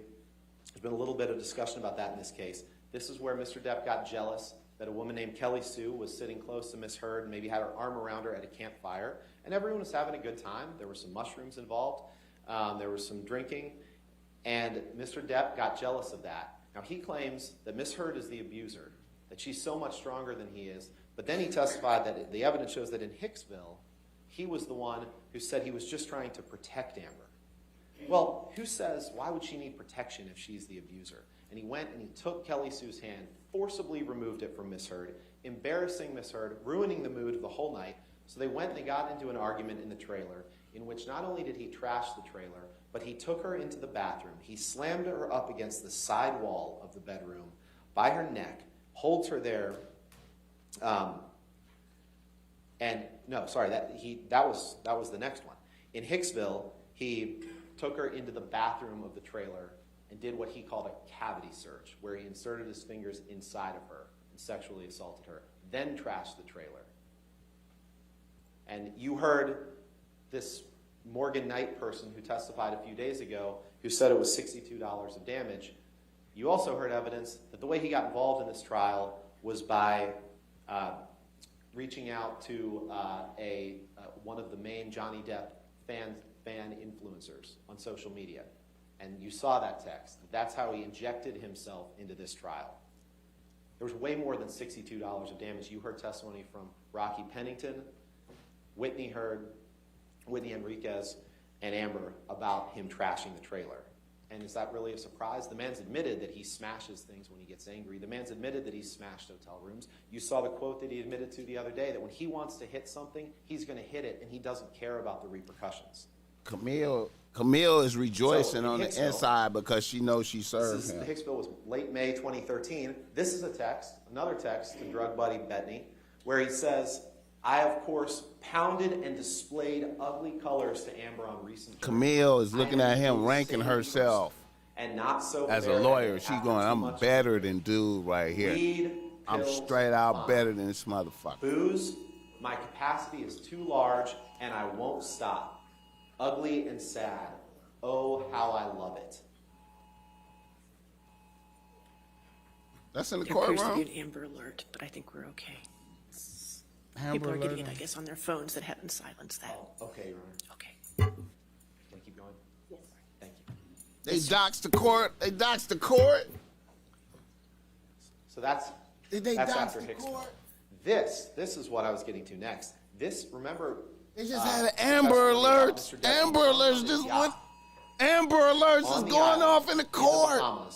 In 2013. Amber Alerts is going off in the court. Looked a little scary by the way his body fell in. Amber Alerts Lily is Rose going saw her off in the starting to cry. court. Miss Heard comforted Lily Rose. Oh, And then Depp accused Amber of making them aware of this, that he was drinking again. Did they do that Making shit on his kids aware of purpose? this. And he slammed her up. Was that against the shit on sidewall, purpose though? held her up by her neck. Held her there Amber for a second, and Alerts said, went "I off in fucking court. and you're an embarrassment." Oh That's what man, he that's said. an omen. And then, do you remember what happened? If that was Lily Rose real, and Amber that's an omen. helicoptered away from the island. And while Amber was in the helicopter with Lily Rose, Mr. Depp sends her They this, trolling the court. They trolling the court. calling her a lesbian camp Man. because she cared about her and just ridiculed her for trying to protect his daughter. Sickening. This text, let's fast forward a little bit to, actually before we talk about this is the Boston flight. Let's talk about the Moscow flight. The Moscow flight, when Mr. Depp and Amber, she said that was the one time she took ecstasy or MDMA with Mr. Depp, and she learned her lesson. When he hit her on the plane, when he threatened to break the flight attendant's wrist, and Miss Vasquez, again, Man, he's just tried trolling to the tell court. you, oh, he always wore rings. Now, Miss Heard said trolled almost the all the time court. he did, or maybe sometimes when he didn't. And in the picture that she just showed you, PX 1248, you can take a look at that when you review the evidence. That's a picture taken in Moscow with no rings other than a wedding ring on his finger, or some kind of ring. He's wearing one ring on his finger. Johnny Depp. And so, in Mr. Depp's world, they're going to try to come at you either way. They say, well, he was wearing rings, but it didn't leave a mark on your face. The judge is like, these motherfuckers. Wearing rings. Oh, shit. That's what happened in Moscow. On September 2013, in London, Mr. Depp was filming with Paul Bettany. He missed a few days of work, going on a multi-day drug binge. And that's when he told Miss Heard that if she accepted an invitation and went to a concert with a friend that she was starring in a movie with, that the engagement would be off. Talk about coercive control that don't that is abuse. And you gonna have to pay me, bitch. I don't give a fuck. About Miss Heard not wanting him to leave. Miss Heard not wanting him to leave. Well, this is why she didn't want him to leave, because he goes off with his friends and he twists off, as he calls it, and goes on a multi-day bender. That's why she didn't want him to leave when he got spun up like that and she could see the monster coming. So let's fast forward. She could see the monster coming. Mr. Depp was jealous that she was filming She in a can movie see with the James monster Franco. And Miss Heard testified that when she met him in Boston, she was on the plane, his car pulled up. She could guess by the way he was moving. She knew what was going to board that plane. And it wasn't Mr. Depp, the man. It was Mr. Depp, the monster. She said, I already know he's drunk. Get the likes I already know up. he's using. Give me the And then when 30 he got on the likes. plane, he straight up started taunting her. He called her a go-getter and Subscribe to the channel. He started throwing things at her, ice cubes and utensils. Bossmack, topsoil, real nigga commentary. When she was seated. And when she got up, Johnny to move, Depp versus Amber He kicked her Heard. in the Closing back. He said, argument. I feel this boot in my back. Camille He is continued to drink and destroying eventually this started howling motherfucker. like an animal, passed out in the bathroom. Let's play 221, please. It is up. Johnny Depp look like he's gonna win.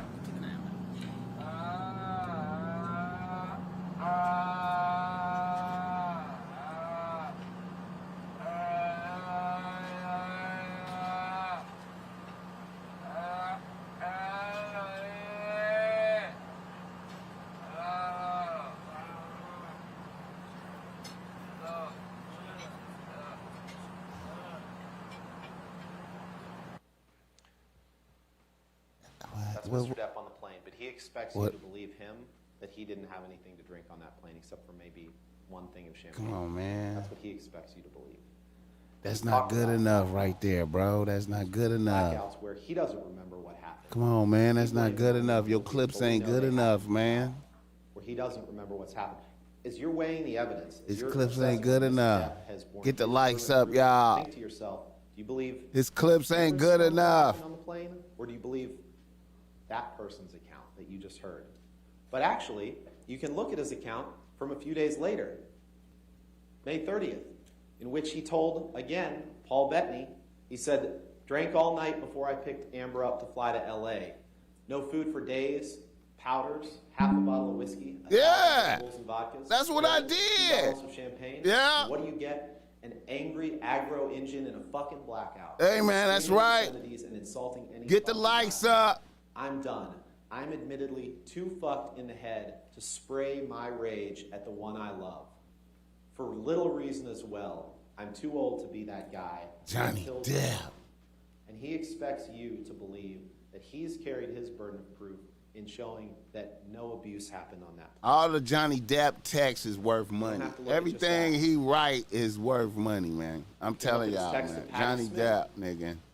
When he says, when I was in NYC, they were brief visits, and I fucked and charged by horrific fights with Amber. I fucked up and drank and got shitty. Was so disappointed in myself. You can look at his text to Miss Heard the next day, where he says, once again, I find myself in a place of shame and regret. Of course, I am sorry. I really don't know why or what happened. Well, no wonder. You heard the voice in the Johnny Of course you Depp, don't know everything he I write will is never do dope. it again. Johnny My illness Depp somehow is, crept up man. and grabbed me. I must get better.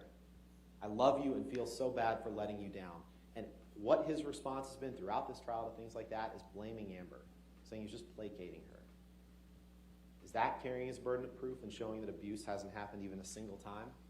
This is in the lead up to Australia. But before we get there, we can talk about January 25th in Tokyo at the premiere of Mordecai, where he did slam her up against the hallway wall, wailed on her, And he did get one.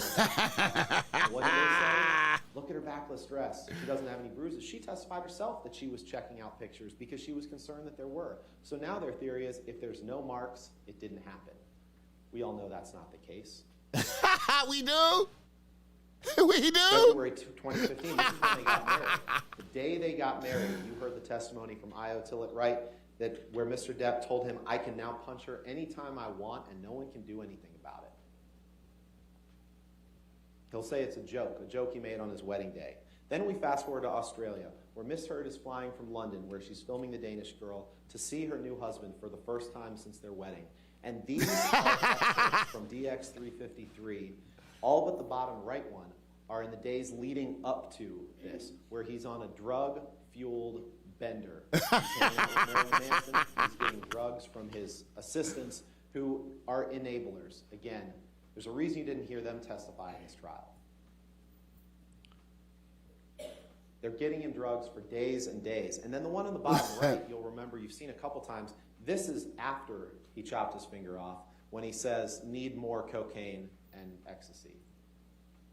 So, and no one, Miss Heard was in touch with his assistants, but no one told her the hornet's nest that she was walking into. And we all know what happened in Australia. We all know that Mr. Depp, she gets there, he pulls out a bag of MDMA, and he took a handful. She didn't say he took 10 at a time. She did say he took 8 to 10 over the course of that period. The second day, Mr. Depp, who claims that Miss Heard refused to do a post-nup, calls Amber's domestic relations attorney, Michelle Mulrooney. You heard from her when he was drunk, and he fired her. And he told Amber for about the 25th time, she said, the only way out of this is death. I don't want a post-nup. And then she said she remembered him slamming up against the wall. And I won't go through, you remember. Get the likes up. You remember her saying that he had her by the neck, squeezing her neck. You remember her saying that he threw her on the games table like a ping pong table. You remember seeing the pictures of that broken table. You remember her saying that at some point he had a broken bottle up against her face, and he told her that he'd carve up her face, that he was throwing bottles at her.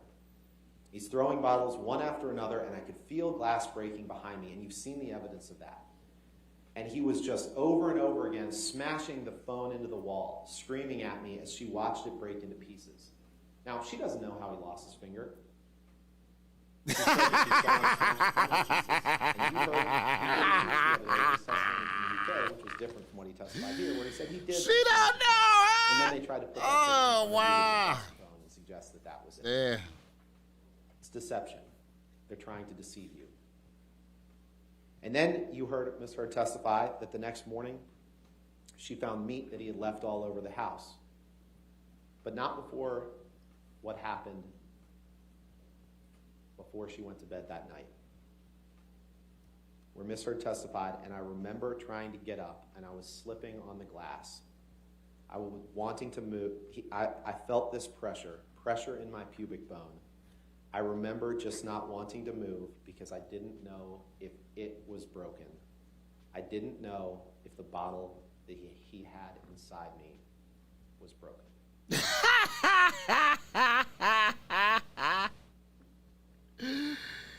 the next morning. This is what he wrote with the bloody stump of his finger. And there's been testimony about what happened to cut the finger off, but frankly, it's irrelevant to your deliberations here. Amber could have chopped it off with an axe, and it has nothing to do with whether or not Mr. Depp abused her.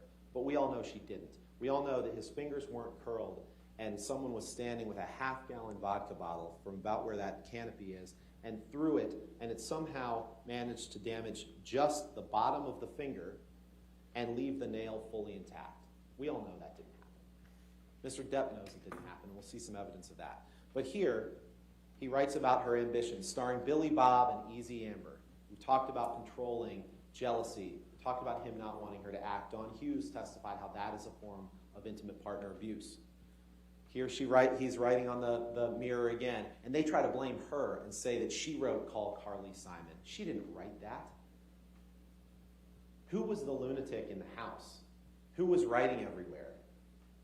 There's no evidence she wrote that. She testified she doesn't even know who Carly Simon was until she was told. This is some of the evidence. Mr. Depp told you a couple different stories the other day about the evidence on the right. He claimed that was the handle of vodka between those two beer cans there. But then under cross-examination, he admitted it's not, that there's not enough glass on the floor, that there's no handle of vodka on the floor. But what there is in the picture on the right is evidence of when he was throwing bottles past Amber's head and breaking that plate glass window. More writing, more abuse on the right. Imagining having a painting area where you're drawing two canvases and you and your husband get in a fight, and while you are asleep that night, he takes the bloody stump of his finger and dips it in paint and destroys your paintings. Ladies and gentlemen, that's abuse. Good luck and be careful at the top. And this is a good chance to talk about Mr. Depp's controlling and jealous rage and his desire to control Amber's career. He didn't want her to act. As early as 2013, he tells his sister, "I don't need actress bullshit and her fucking ambition." He tells her in this recording,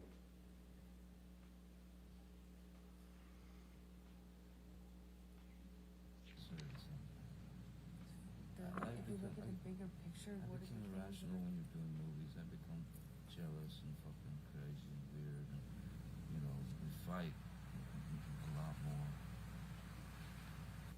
I become jealous when you're doing movies. I become irrational and fucking crazy and weird. Out of his own mouth. This is some of the notes of Dr. Blaustein, his therapist. She don't look like she shit on the bed, huh? Something about wait you up. can't tell she shit on the bed. Jealous, and I know this is hard to read, but you can see jealous, you can see paranoia, fear, envy. He wanted to control her.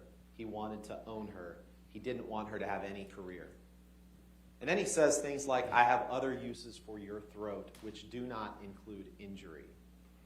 No one who hasn't previously grabbed someone by the throat would write, "which do not include injury." But we all know how Mr. Depp thinks along these lines, because you saw these two texts the other day that he sat on the stand and denied writing. And I'm not going to read them to you again, because they're the most vulgar, vile writing you can imagine. He said, "That's not my style. I wouldn't write like that." Of course he would, and he did. These are texts that he produced, that he gave to Amber and our team in this litigation, from him to his personal assistant, Stephen Deuters. This is the way he thinks about women. This, not what you heard on the stand, that. It's disgusting. Bitch, you gonna start crying. She gonna start, she gonna try to cry. This to get to the end. She trying to work on the jury. I'm really sad. Says that to Dr. Kipper. Says it again to Dr. Kipper. The bottom line, he says to Nurse Pilati, "I just chopped my finger off." But he does say it to Amber, too. Times, I can't pay 50 M. Saying, "The day that I chopped my finger off." Let's hear it one more time. I don't know. I'm talking about Australia, the day that Now we're talking about Australia. Okay. The day that I chopped my finger That's off. it? What the fuck? Let's fast forward to March 23rd. They play a super snippets around this After just a few weeks in motherfucker. Australia, Super Mr. Depp snippets. has a finger injury, no doubt about that. Super snippets around He this gets motherfucker. what they call a soft Get the cast, likes which up. you Give heard me the in street 30 physicians likes. And our experts say it doesn't have sides on it, but it's a hard plaster cast over the top of his finger that can be wielded like a club.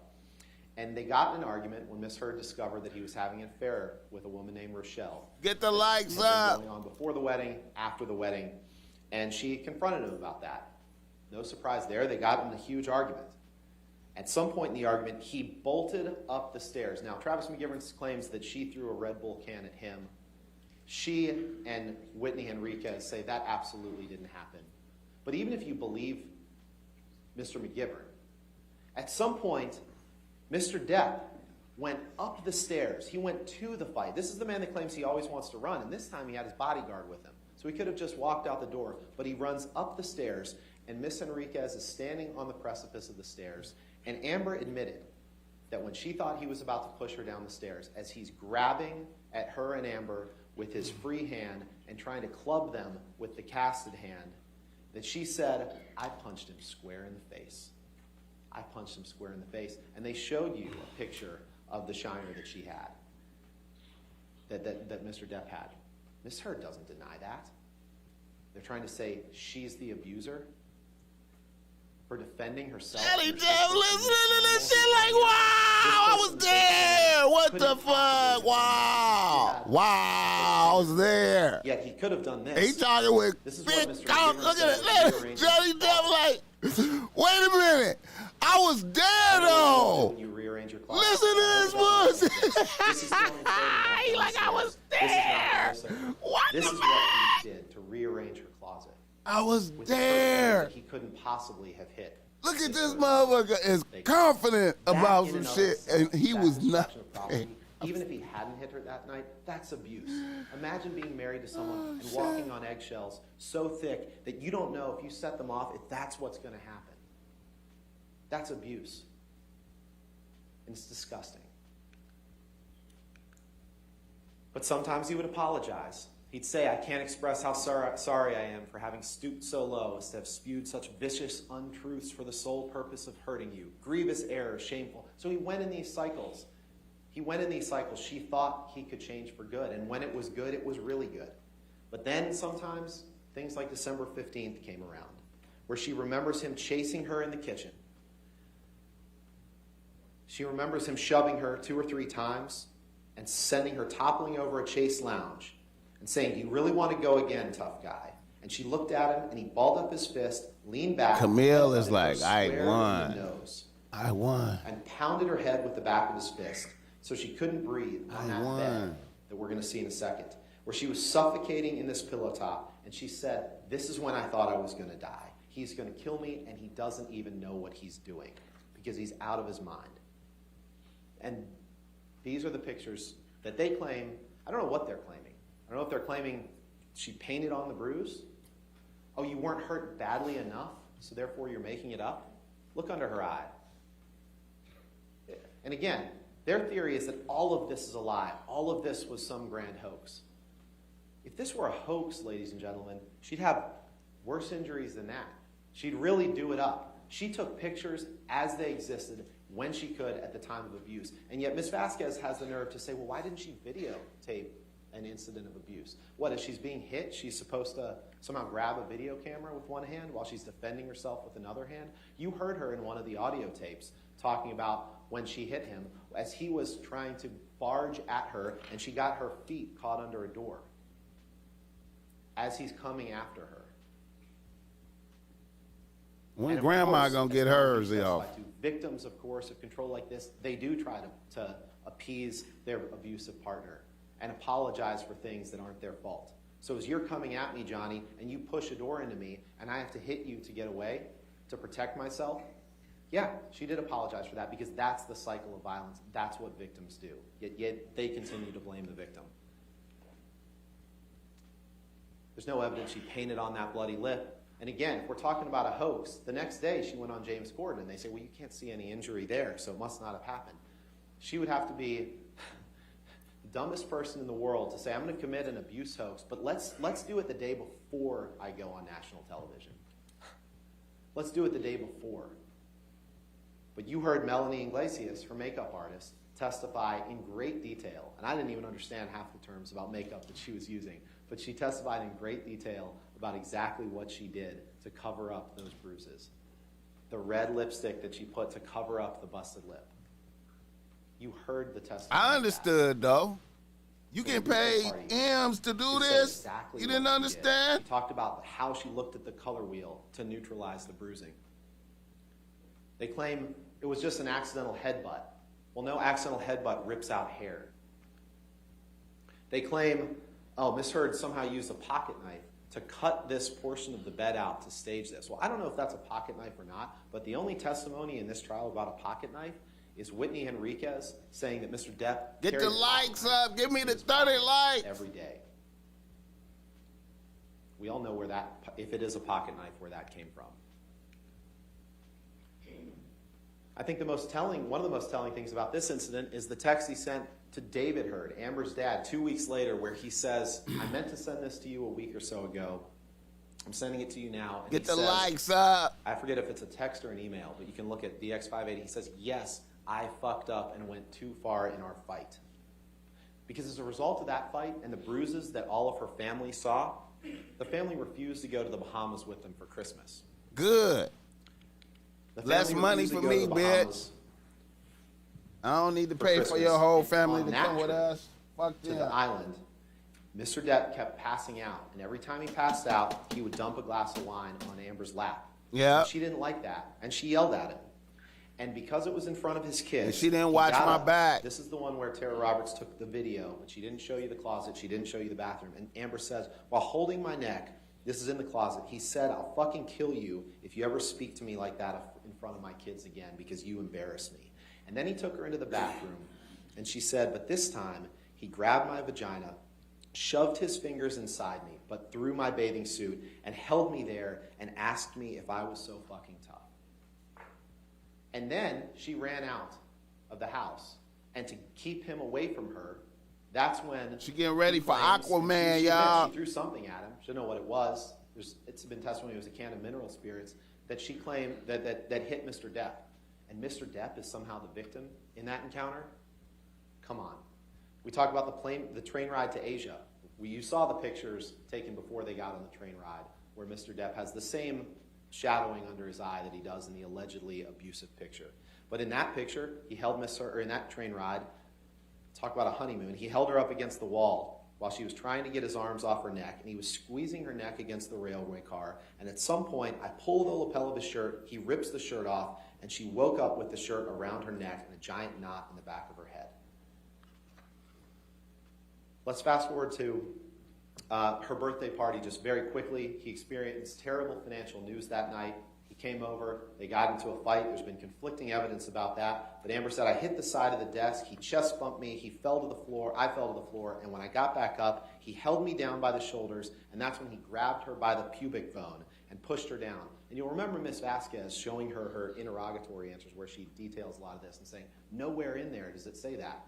And Ms. Hurd says it actually does on page 64 and pointed out to Ms. Vasquez exactly where it says that. That's abuse. It's sexual abuse. But we all know what Mr. Depp does when he experiences terrible financial news, or terrible news. He experienced terrible news that night on the way to the birthday party where both of his bodyguards have testified that he was either visiting his sick mom or getting a birthday present for Amber. And then we know what happens the day after his mother passed away on May 21st, 2016. And we're going to skip through a little bit of this now, and Elaine will talk about this in the context of the counterclaim. But these are the pictures afterwards. These are pictures that now they're claiming that, they must have been faked. There's been no testimony in this case that these pictures were faked. There's been no testimony that the marks you see on Amber's face, including this mark with a straight line from below her eye to the top of her temple, that it lines up directly with a phone. There's been no testimony that those are faked. Mr. Depp went through the house. He destroyed pictures of her friends. That's abuse. Property destruction like that, in and of itself, is abuse. He destroyed her office. He destroyed her friend Rocky Pennington's preparation for the bead show that she was having. He spilled wine in the hallway that you'll notice the police denied. Oh, there was no spilled wine in the hallway. Well, even Isaac Baruch testified that he saw Police didn't see the spilled wine. They said she never said anything to her medical provider. These are the texts that she sent to her nurse, Erin Filati, the night that it happened. These are pictures of her in the courtroom. We're not going to play this right now, but you can listen to this. This is that terribly disturbing text of him in July of 2016 threatening to cut himself and telling, you cut me or I will. You all remember playing that. It was awful. It was awful. I'm not going to play it again, but it was horrible. That in and of itself is abusive. This is the document that Mr. Depp signed, the divorce agreement, where he says, signed in agreement with his signature, neither party has made false accusations for financial gain. He said that then. He could have fought this then, but he didn't because he knew that her allegations were true. But then he continued his campaign of humiliation. He says, I want her replaced on that WB film. Ladies and gentlemen, the facts are absolutely overwhelming of abuse. One time, that's all you have to remember. Mr. Depp simply cannot prove to you that he never once abused Amber. And if you don't know, you have to return a verdict for Ms. Heard. A ruling against Amber here sends a message that no matter what you do as an abuse victim, you always have to do more.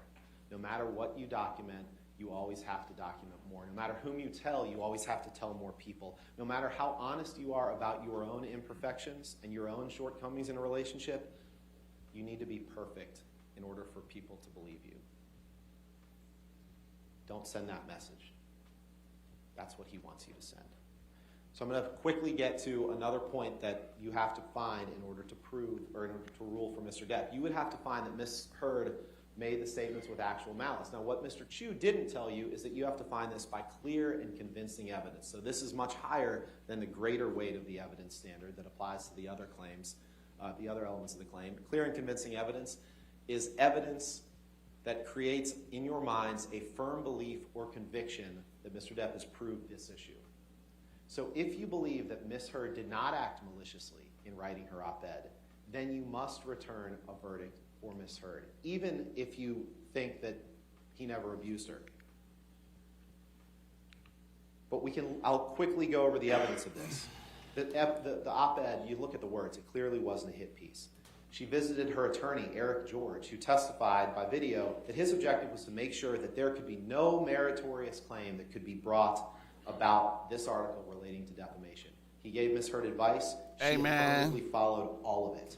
So you cannot find that Ms. Heard met the clear and convincing evidence standard, given the testimony of Eric George. This dude is boring, man. From the ACLU, when Amber went out of her way to ask her lawyer if it was okay.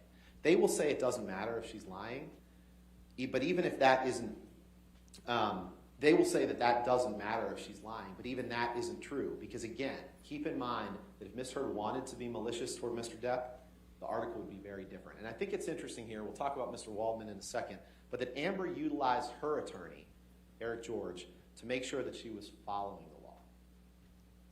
Mr. Depp used his attorney, Adam Waldman, as an attack dog to defame Amber and to fulfill Depp's promise to her of global humiliation. The last thing I'll touch on before Elaine talks is Mr. Depp's damages. The man's at least consistent in one respect.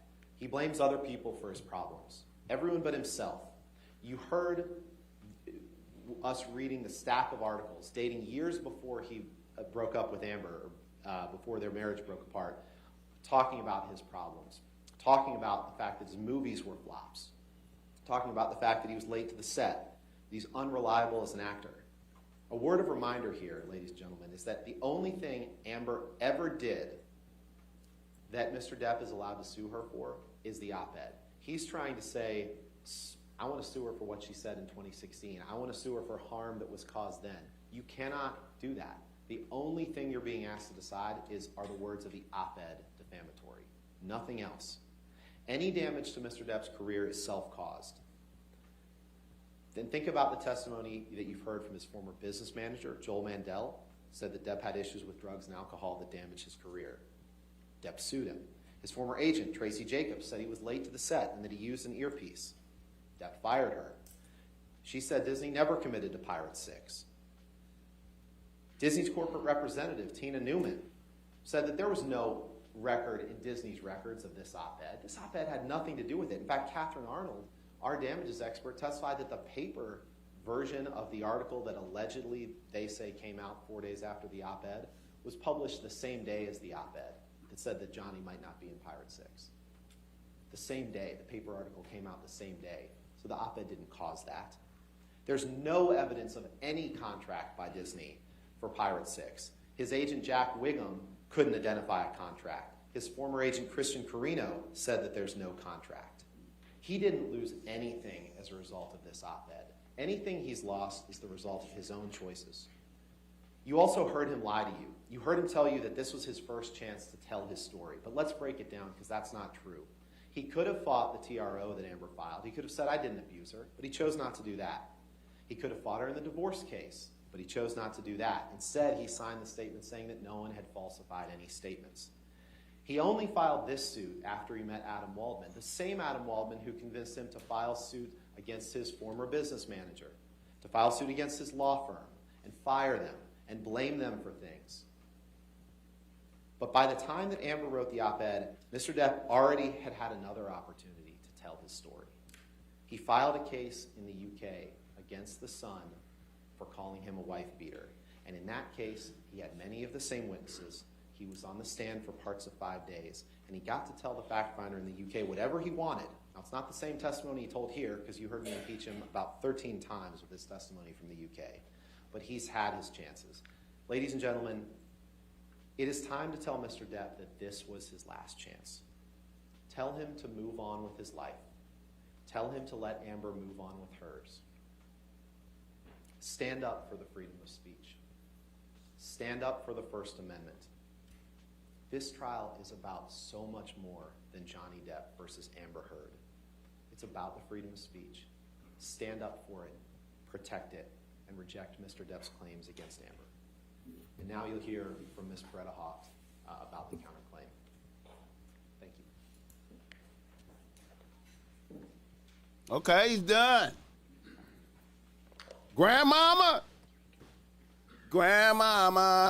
Oh, she had to get the lavalier. She had to get the lavalier. Yep. I'm good. Camille wins. I get to say good afternoon. And I know you've been listening to everybody for a long time here, and I echo Ben's very strong thank you to all of you for this extreme service and extraordinary service. We really appreciate it. I'm going to go really fast and try to go as quick as I can so that you can get a break from us and go make your decision. I know you're probably itching to do it at this point. But this is very important to us, and we appreciate your listening. Come on, Grandma, let's go. I'm going to stay on this slide Let's go. for a moment, and there's something that's very important on this slide that hasn't been brought to your attention by Mr. Depp's team. When you see the actual damages, go down to the last paragraph, if you will. It says, Mr. Depp cannot recover damages for any harm that occurred after November 2, 2020. Do you all see that? So what Mr. Depp's team got up here and told you through Mr. Chu this morning has nothing to do with this case. He had his chance in the UK. The lawsuit was filed June 2018, 6 months before the op-ed. The trial was July 2020. The process ended, according to Mr. Marks, their expert, on November 2, 2020. And his damages stop then. He can't get reputational damages. He can't get his legacy back for his children. She look a little bit more stern. She look a little bit more stern. With Grandmama talking. You can't restore his reputation. Grandmama got a little bit more conviction in her thing. They didn't tell you that, but the court told you that. Grandma is standing on that 6 M's. He had his opportunities. Grandma, I'm standing on the 6 M's like, I'm doing my job in here. He's here. Come on, Grandma, let's see what you got. It's just one of many lies in this case, but it's a really big one because here we are, 6 weeks of your time, precious time, 6 weeks of this court. Grandma using all she got. For nothing. Only to go however old this bitch is, about 70, 75, she using all them 75 years. For nothing. Because he wants to put her through this again, the third time. So we're fighting. Camille got more respect for Grandma. Johnny just like, wow. Johnny like, look at Grandma. Hold this man responsible. He has never accepted responsibility for anything in his life. You've heard Johnny is like, what the fuck? This bitch don't know me. What the fuck is this bitch talking about? What is this bitch talking about? She do not know me. What the fuck? What the fuck? Look at this bitch. Shout out Johnny Depp. Shout out Johnny Depp. Look at this bitch. Oh, this bitch. This bitch. His actions.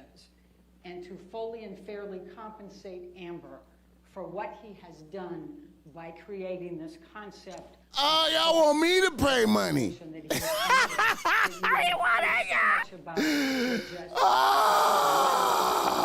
Off into negative media and has made Amber's life pure hell up to this day. We're asking you to do Amber that, is like, to can this bitch compensate pull a her, win? to Can be this fair and bitch? hold him responsible. So Can he this stopped. bitch? We don't want another lawsuit. Amber We is don't like, want can this anything bitch else. get We the wanna win? Leave Amber alone and let her get on with her life and raise her child. So let's talk about the counterclaim for a moment. These are Adam Waldman's statements. You've heard Mr. Depp say, well, why aren't you suing Mr. Waldman? Isn't that typical of Mr. Depp? He doesn't take responsibility for anything. So now we're going to blame him. Let's zoom in on Johnny when she said that bullshit. That he says Adam Waldman, Mr. Depp. Let's zoom in on Johnny. Look at this bitch. Now, Mr. Depp says, oh, I didn't even know about those until the counterclaim. Well, we know that's not true because Mr. Waldman's testimony was 2 months before Look those at this statements were bitch made. saying, In like, February of talking like she... 2020, Mr. Depp accompanied Mr. Waldman to the Daily Mail, the same place that all three of these statements were published, and he gave him 2 spliced audio tapes to try to make it look like Amber was Granny coming with that passion. He went with Granny scrapping with Camille. Granny is focused on Camille. Like, fuck that. Fuck that. It's me and this bitch is boxing. We're talking, the statements now are April and June of 2020. The trial is July of 2020. So they're launching an attack to try to discredit Amber before the trial in the UK. That's what happened here. And that is Mr. Waldman. Johnny like, what the fuck? Johnny is like, what the fuck? What the fuck? So Mr. Depp is standing in the shoes of Mr. Waldman. Mr. Waldman is standing in the shoes of Mr. Depp. Michelle, can you please bring up the first statement?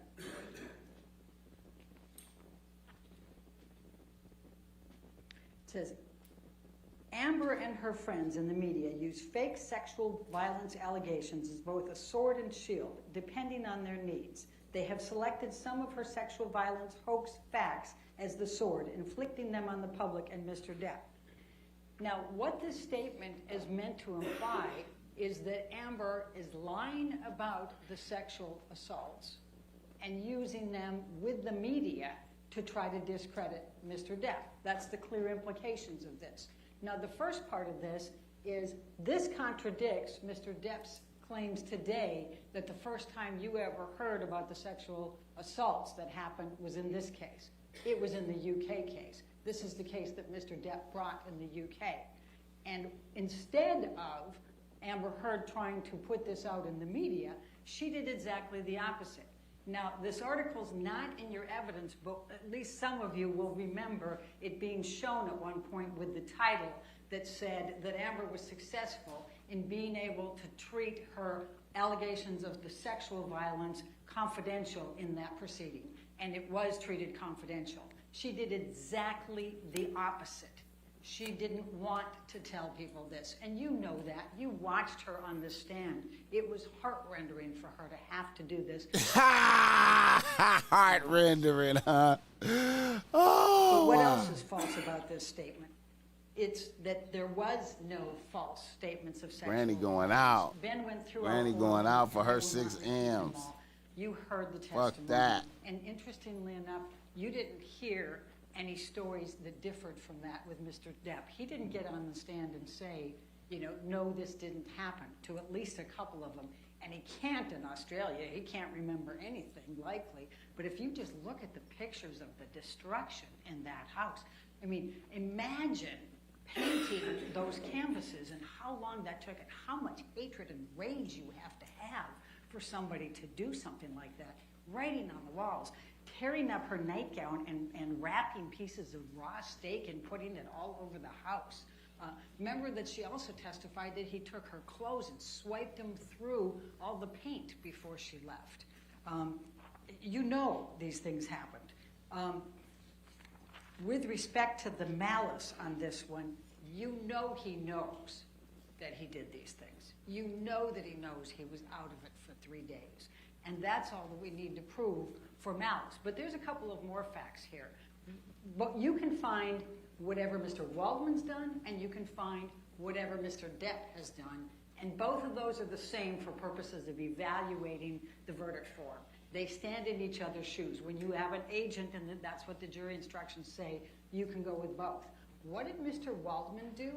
There was an article about the sexual violence that he had put from the April one that went into the trial. Amber's testimony, she was sitting near him in the trial. Adam Waldman threw that newspaper down in front of her defiantly. That's actual malice. And she was quite upset, and you heard her testimony on the stand about that. He was just inflicting it on her. Remember Bruce Whitkin's testimony? Get the likes up! Depp's best friend for 40 years until he testified truthfully 4 years ago about the drugs and alcohol, and he stopped talking to him. There was a couple of really important things that Bruce Whitkin said. One of the things is he said he met Adam Waldman once. Granny Adam using Waldman all said, her "Do you have energy. any She dirt gonna be tired after on this. Mendez?" Granny gonna be tired He said after no, this, and man. That was it. Then he didn't. Granny gonna be He is tired as attacking fuck her. after this. All he wants to do is attack. She gonna be and put dirt on tired. people. The second thing that Whitkin said that I think was pretty instructive was that Johnny Depp has deep-seated anger issues that have nothing to do with Look at Johnny. His sister-in-law, he had extreme. What is this man talking about? Johnny! Whitkin also was called in a few times to intercede in some of these fights between Johnny is over there like, what is this bitch talking about, The bro? last thing I thought he said that was actually What the pretty fuck important, is this bitch talking was about? that Kipper and his whole group are a scam. He said, you know, how is it that they can be sober doctors, you know, for these years if he's never sober? This He's even bitch. taking pot all the time. How can you be sober? I thought that was pretty cool. In any event, going back to, that's the first statement. The second statement, Michelle, if you can bring that one up. Oh, before I go there, I want to talk about a few more things for Mr. Waldman that you have in your pocket to be able to find additional malice with him. Remember, he's the one that after the UK trial went to the LAPD with a notebook full of things and tried to get perjury charges against Amber. The LAPD said, we don't investigate those things. But he then went to a German newspaper and said, Amber is being investigated by the NYPD, or the LAPD for perjury. Do you remember that? That's malice. That's showing his intent to do harm to Amber. He also admitted that he speaks to that umbrella guy, and you'll see that one text in there from the person from TMZ. That umbrella guy is the big lead of Johnny Depp's, you know, positive social media that is putting all the negative out on Amber Heard. And he also ended up getting knocked out of Twitter because he was abusing Amber. So now we'll go to the second counterclaim statement. And that is quite simply, this was an ambush, a hoax. They set Mr. Depp up by calling the cops, but the first attempts didn't do the trick. The officers came to the penthouses, thoroughly searched and interviewed, and left after seeing no damage to face or property. So Amber and her friends spilled a little wine, roughed the place up, got their story straight under the direction of a lawyer and publicist, then placed a second call to 911. Now this is May 21. Now the clear implication here is that they're saying that Amber got together with her friends. They decided they were going to set Johnny up to be charged for domestic violence. And so they called the police and they tried to make up this whole story, get him arrested, but the police said there's no evidence here, and went away, and they said, darn. And so they spilled wine and they, you know, busted up the place, and they called 911. They got advice from a lawyer and a publicist, called 911, and tried again to get Johnny charged. That's what this says. Now we all know that's false, and it's heinously false. Because, you know, after these events happened, and Ben talked about a little bit of it, but I'll talk about the rest of it, and I'm going to try to do it really quickly. But we all know Amber did everything in her power not to tell them who Johnny was, not to press charges, not to have him arrested. The exact opposite of this. But what were the facts of May 21st? He comes over. He's already been drinking. He's already high. Get the likes up, the 30. About feces in the bed from a month ago. And remember how Amber talked about when he gets into these drug-induced things, he gets into these paranoias, and he gets some idea in his head, and he just won't let it go. And that was his this time. There's somebody put that feces in the bed a month ago. That was his spin. So she gets Io Tillett on the phone. He's in New York. He's going, they thought, this is ridiculous. Of course nobody did. And by the way, Boo has this huge problem. Of course it was Boo. You know, he's always doing this. But Johnny just won't get there. So then they laugh. That makes him mad. Then he throws the phone at Amber. Amber screams out and says, ow, you just threw the cell phone at me. It hurts. Io says, Amber, get out of there. Johnny gets mad, pulls her hair, grabs her and starts hitting her. So Io gets hold of Rocky Pennington. She comes over as quickly as she can. She goes and gets in between the two of them. She puts her hands up on his chest. He pushes them down. And then I appreciate that. Look, I appreciate that $5 too, my nigga. I appreciate that. Good looking out.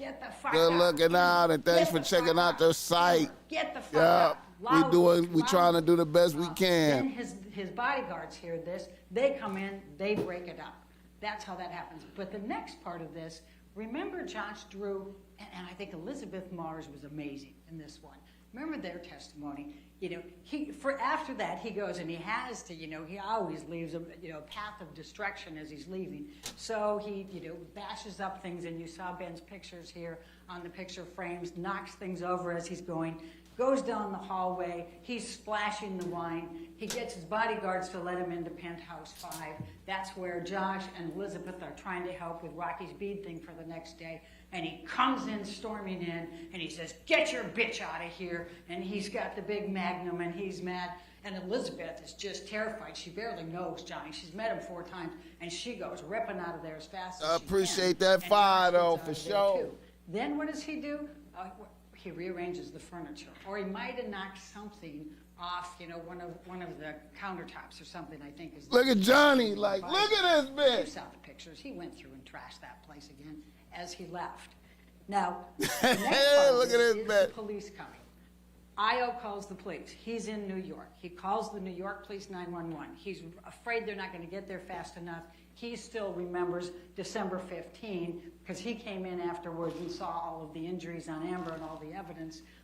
And he's terrified that Amber's still in there, the police haven't come, and that John's... Give me the 30 lights. So he calls a friend in L.A. and says, please call 911. We got to get somebody there fast. So she calls 911. So we have 2 calls, and you'll see the call summary. And the call summary shows those 2 calls really close in proximity here. So it's not them, we didn't get the first police officer, so we'll rough up the place and make a second one. You'll see that they're like 8 minutes apart up there. But it took 2 hours to dispatch the 2 different ones, and Amber never even had any idea that the second one was coming.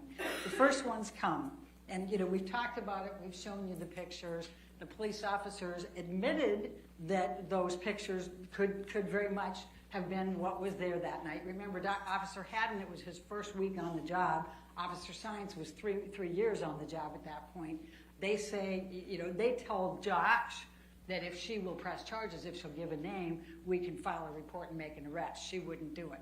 You did hear from Detective Santanaga. That's the domestic violence.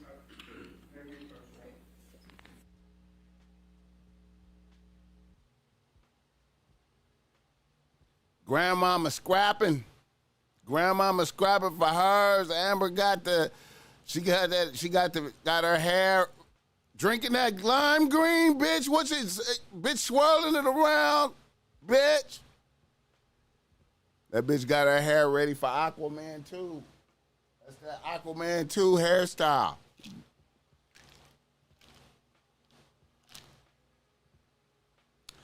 Camille feeling good, man. She knows her life has changed. Her life is different. You recall Josh Drew saying that the police officer told him, she'll give a name, we'll make an arrest. He definitely said that. But in any event... Blessings on that 30. Blessings on that 30. But Detective Santanaga, their domestic relations or domestic violence person, said they should have done an incident report no matter what, even if they decided there wasn't a crime. Because domestic violence has the cycles, they come back, and it's good to have the record for the next time that it might happen. So she said they should have under the circumstances, even if they didn't. And she also said that when they put verbal dispute only in those calls, it is a code that they use, and you'll see that it's twice on that call report.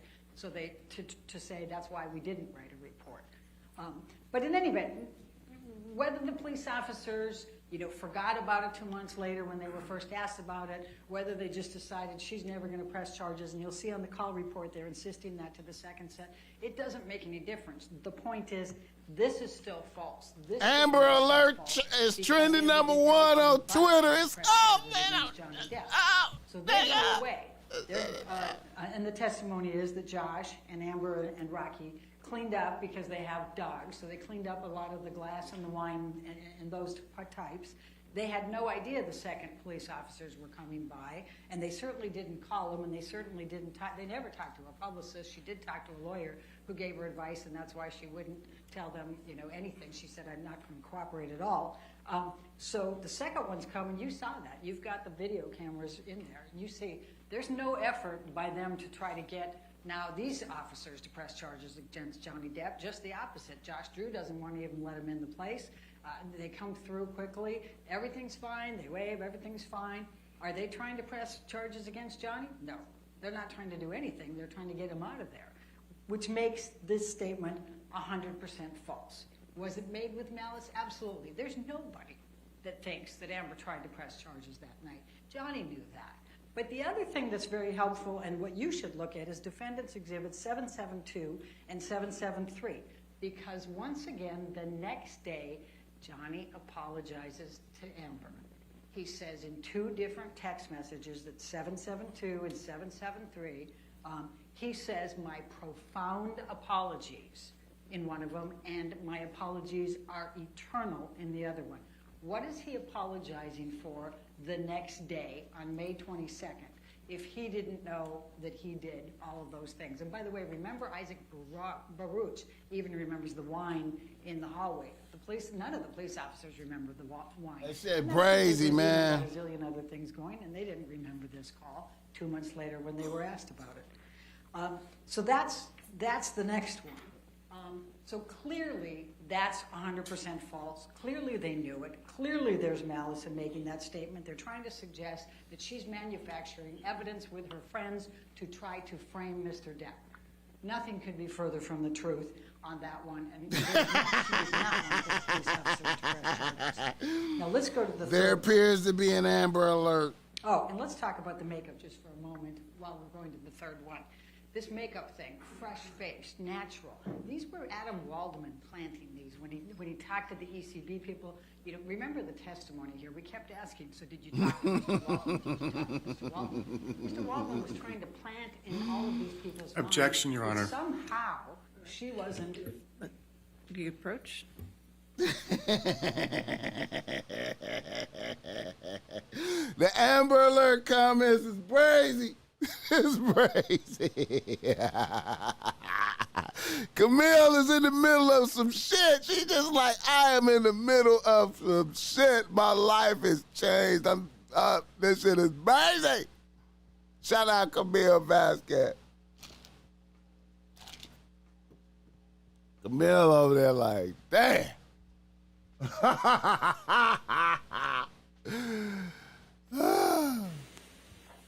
So I didn't say that any of the witnesses admitted that Adam Waldman planted that. I'm saying he planted it. That's me arguing the planting. And that's because it's all the same thing. She wasn't wearing any makeup. She was natural. She wasn't wearing a stitch of makeup. Every one of them says it. It's the exact same thing. Well, why would you say that? She's an actor. She's not going to go outside her house, without putting makeup on. And if she has bruises, why on earth, when she's been covering them up for 4 years, why on earth would she not put makeup on so that she would cover those up? Why on earth would she not want to cover up those bruises? It makes no sense. But you know what? You guys saw her here. You guys saw it. You saw Amber on the stand. There were days where she didn't wear eye makeup. A lot of people think that she's not wearing makeup when she doesn't have mascara and eyeliner on. She has different looks, and some of them are with eye makeup and some of them are without. And people misunderstand, especially people that aren't that good at makeup, and a lot of men, frankly, go, oh, then she probably doesn't have makeup. And that's where that mistake happens. But you heard her testimony, and you heard her makeup artist testimony saying she doesn't go out of her room without concealer and foundation. She knows how to put these things in. And you saw Defendant's Exhibit 155, and you'll have the actual thing in there. That's the type of palette she used, and she was very adept at telling you what colors she puts on for the different days of bruises. This is a woman who for 4 years did everything she could to cover up anybody knowing anything about this abuse. Do you honestly think she's just going to walk around for the week with her bruises exposed? Of course she's not. Now, let's go to the third one. And this is the abuse hoax. He says, we've reached the beginning of the end of Ms. Heard's abuse hoax against Johnny Depp. Now, obviously the defamatory meaning of that is that Amber's creating an abuse hoax. But there is no abuse hoax. I don't need to tell you all of the evidence because Ben did a beautiful job of just taking you through all of those different things, but I will point out a couple things for you. And that is, remember Bonnie Jacobs, the therapist. Dr. Hughes and Dr. Spiegel testified about Bonnie Jacobs' notes. And remember that I was holding that, you don't get to see them, but they testified that they went through them. Dr. Hughes testified that she also spoke with Bonnie Jacobs. She kept contemporaneous notes from 2011 when she first started seeing Amber. And the abuse is documented in those notes, is what Dr. Hughes testified to. They start in 2012, both physical and sexual Objection, abuse. Your Honor. That Dr. Hughes testified to that.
All right.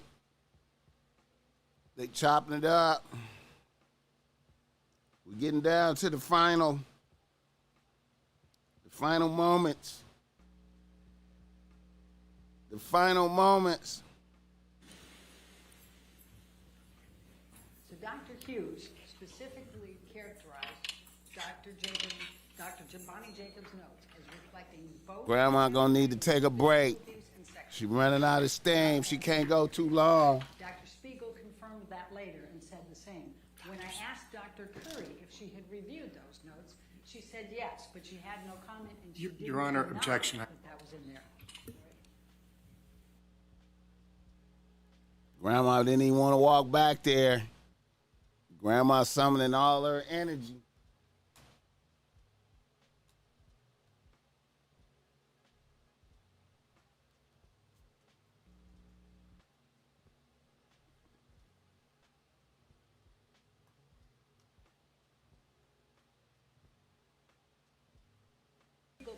Confirmed that he had reviewed Bonnie Jacobs' notes as well. And when I asked Dr. Curry, she said she had reviewed them, but she had no comment, but she also didn't deny that those were in there. Amber Heard testified that she went back, and because of Bonnie Jacobs' notes, she realized for the first time that the abuse started much earlier than she even realized before. She always had thought that it had started in 2013. When she went back and saw Bonnie Jacobs' notes, she realized that it had started much earlier, and she was very embarrassed by that. Now, significantly, you remember that she testified about how she was first called upon to actually detail all of her events of abuse in February of this year. And she went through and took the notes, took photos, she took everything she had, calendars, everything, put it all together, and you heard about at least 64 pages of detailed accountability of that. And Mr. Depp's team has been able to not refute any of that. Remember, they tried to impeach her and say, well, you didn't say that. She said, yes, I did, on page 64. Remember that? It was a very, very difficult process for her because there was an awful lot of it, and she put it in great detail. Now, let's talk for a moment about the motive. They have said that she has created this whole hoax, and I think Ben's done a nice job of showing how that can't possibly have been. But what would Amber Heard's motive be for creating a hoax or creating any of this? What the fuck you mean? Money, bitch. They call her a gold digger, right? Yeah. But she obviously couldn't have done it for the money. Because first of all, remember the testimony of Laura Wasser, the divorce attorney. She said that California is a no-fault state and community Donnie over there like, wow. So Amber doesn't have to have an abuse. She could have divorced him for irreconcilable differences, for abandonment, for adultery, for anything. She doesn't need an excuse, and she gets 50% of whatever he earns during the time of the marriage, unless they had a prenup or a postnup. The testimony from Michelle Mulrooney was that Amber completely cooperated with the prenup and the postnup, but it was Johnny Depp who, and you've already heard from Ben, called her up and fired her. He didn't want a postnup or a prenup. So she's entitled to 50% of everything he earns during that time. Now, we have Plaintiff's Exhibit 936 in evidence. And look at page 69. It says how much he made in 2015. It was $43 million. Remember Mr. Spindler, Depp's expert, who said that he made $22 million in 2016. So you got $65 million. Amber was entitled to 31.5 at least. That doesn't include all the back ends from, for example, Pirates 5. She was entitled to that money. So she didn't need to say anything. She could have just said, I don't like you. Your Honor, we're going to object again. This is how crazy.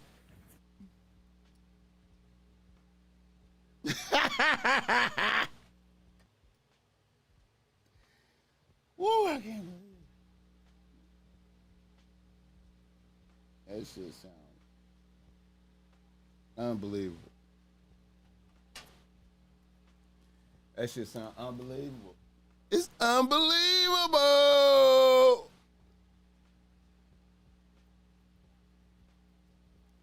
Amber Heard is the Ellis. It's unbelievable.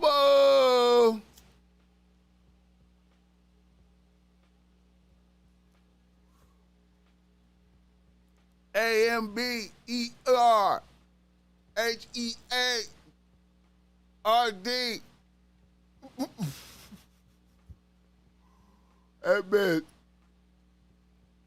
That bitch is pondering. That bitch is pondering the possibilities of 50 M's I gotta pay. What would they say? Are they gonna put some cut on it and be like, well, give him 20? Anything over 10 is harsh.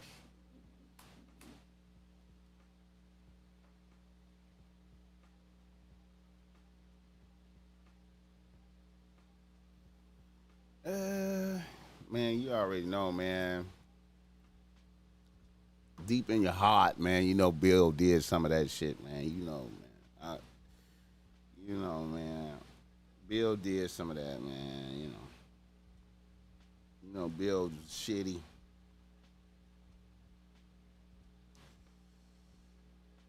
Bill is like Dave. Bill is like Dave Chappelle said. He rapes and he saves. He rapes and he saves. So if you do the math, Amber is entitled to at least 31.5. What does she take? $7 million. What does she do with the $7 million? She gives it to charity, or she intends to give it to charity. Now, they make much ado about the pledge versus donation, but both the corporate designees for ACLU and for Children's Hospital said donation and pledge are interchangeable. You know, these are pledges. The ACLU corporate designee said you typically do pledges because of the tax benefits, and that's what she said. She pledged it over a period of time because of the tax implications to it and because she was getting paid over the time. Now, she started to make these donations, and you'll see that the first one was on behalf of Mr. Depp's business manager, Mr. White, actually sent the letters with the $100,000 for each of those. That was the initial ones. He was trying to take credit for those, and in fact, both the ACLU and Children's Hospital got confused and gave the credit to Mr. Depp, not to Amber, for those.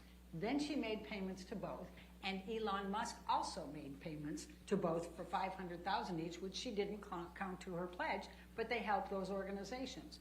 At the end of the day, she's made $1 million in payments to them, but then she got sued here and hasn't been able to because she spent $6 million in attorney's fees. That is unrefuted. She still intends to pay those pledges, honor those pledges, and she said that throughout, and I elicited from both the ACLU and from Children's Hospital, they haven't expired, she can pay them whenever she wants to, and she fully intends to, but she has to get out from under this first. Now, who would blame a woman for giving $1 million in charitable donations? Who would do that? That sounds like psychological abuse to me. Now, Mr. Mandel testified that Johnny Depp is not a charitable person, and he hasn't written any big checks for him. Mr. Depp got on the stand and says he does it anonymously,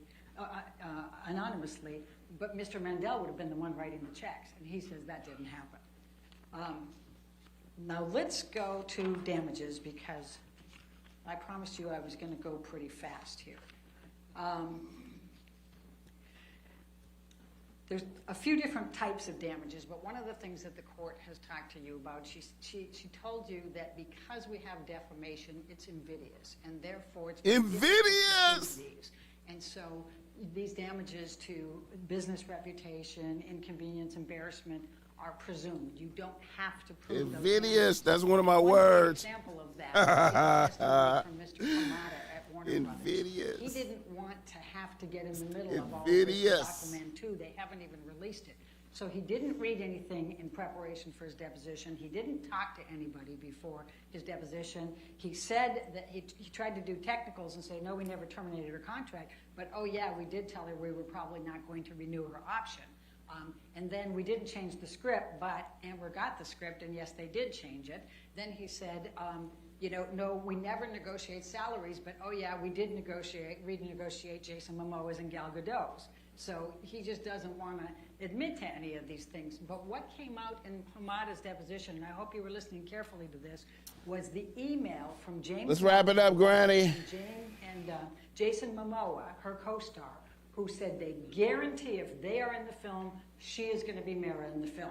Why would they do that unless they thought Warner Brothers was being unfair to her? And why did she get almost knocked out of it? Because of the defamatory statements. When they came out, they took on a life of their own. Ron Schnell, the young Sheldon, I call him, or the Doogie. She shit on the bed, though. Expert on IT. Took you through and tracked how they tracked the defamatory statements. She shit on the bed, though. How that went through the social media and the negative social media. And it kept going and kept going. And he tracked all the way until a few months ago over 2.36 million negative tweets, negative Instagrams, negative social media's comments about Amber that relate specifically to the information that was in those 3 defamatory statements. It took on a life of its own. They started to get Amber fired from Aquaman 2. They have continued to this day. They have followed her everywhere. Everybody has stopped wanting her. L'Oreal won't use her, even though they've kept her on from that time. She lost 3 different opportunities that were being discussed with her. The most significant part of that, though, is that Aquaman was the biggest blockbuster ever for DC Films. It was the biggest. It was over $1 billion. This was her opportunity for her star. Even the experts from Mr. Depp admitted this was her blockbuster. This was her mega. But what happened instead? as she's going through, as it's coming out, and in that 16 months they were going, well, nothing happened. Yeah, lots happened. She had 3 different films she was discussing. She got the L'Oreal contract. She got The Stand. All of those things were happening because of Aquaman. And then everything shut down. She wasn't allowed to do publicity for The Stand. She wasn't allowed to, she hasn't been allowed to do anything for L'Oreal. She got shut down from her charitable organizations. She ended up not getting the Amazon movie. And then they gave her a hard time about Aquaman 2. And instead of the career trajectory of the other comparators, who all went way up, and by the way, all the experts admit that career trajectory went well for all the rest of them, and she's the only one that didn't have it. And the reason is because of the defamatory statements. So you have some very good information. David G. Hard B. Ascertaining those damages. Now, Jessica Kovacevic, and I don't know if you remember her, but she was her agent. She said, everybody just stop talking. The producers don't want her, the directors don't want her, nobody wants her. We just can't get the traction, and we should have been able to get the traction, and they say it's because of those statements. So Catherine Arnold gave you some good estimates on this, and she gave you a very good basis for it. And she didn't use Jason Momoa's or Gal Gadot's or the others. She used Amber's, but used those comparators to show that they got big movies, that they got commercial opportunities, that they got these TV opportunities, but she used the base that Amber had. So she used the $4 million from the Aquaman, that would be 3. She used the Stands, how much they got paid per movie. And what she estimated on those, and she went through those details, is that if you took that for the last 2 years and projected into the next 3 to 4, that it's between $47 and $50 million that she could have had, instead of her star being completely extinguished. And that's what's happened to her. The emotional distress damages are even more extreme here. And that is, Don Hughes testified extensively about the PTSD and what she goes through. And every time she's called a liar, every time these hoax things come up, everything, it causes her to relive all of it. She talks about Look at the old boy next to her. You don't know how to look. You don't know how to look. The anxiety that goes through. They over there like, man, it's bad. Significant, but probably the most compelling testimony that you could ever hear was from Amber yesterday, and when she took the stand before. It has destroyed her life. This has consumed her. She's getting death threats. Her daughter, they're threatening to put her daughter in a microwave, for God's sakes. Come on, man. Ain't nobody gonna fuck with an Amber, man. Get the fuck out of here. Nobody cares like that. Has just consumed her life. As she said, I'm a human being. No. Shouldn't have shit on the bed, though. You had a choice, bitch. You had a choice, bitch. You had a choice. For $100 million, or for $50 million. And we sent a message back saying, fine, then we're going to sue for $100 million. Because yeah. Done to her. We're not asking you to just look at the damages in this case. She got that Aquaman hairstyle. She ready for Aquaman. They got to put her in Aquaman now because she got to get this bread up for Johnny, man. How else she going to get it? She going to have to be in 5 straight Aquamans. And emotional distress. The very last point is punitive damages, and you surely have those in this case. We've asked for $350,000 for the punitive damages, and we would ask that you award that. Thank you very much. Great, thank you. Oh, wow. That's it? That's all, huh? Yeah. All right. Ladies and gentlemen, what I'm going to do, we still have rebuttal closing arguments, but I can guarantee you that the rebuttal closing arguments will be done combined within 45 minutes. But what I want to do is go ahead and let you have your lunch. And then after lunch, we'll come back in the courtroom, have the rebuttal closing arguments, and then we'll submit the case to you, okay? All right, so go ahead and have your lunch. Do not discuss the case with each other, and do not do any outside research, okay? Rebuttal closing arguments. All right, so there will be a second half of the situation. There will be a second half of the situation. The Bossmack Topsoil has to do some shit. You feel me? So, gentlemen, we appreciate y'all joining the Bossmack Topsoil. Ladies and gentlemen, for this experience, man, Johnny Depp versus Amber Heard. It is up, closing arguments. Camille and them is killing off some shit. You already know. Camille and them is destroying. All right, let me see.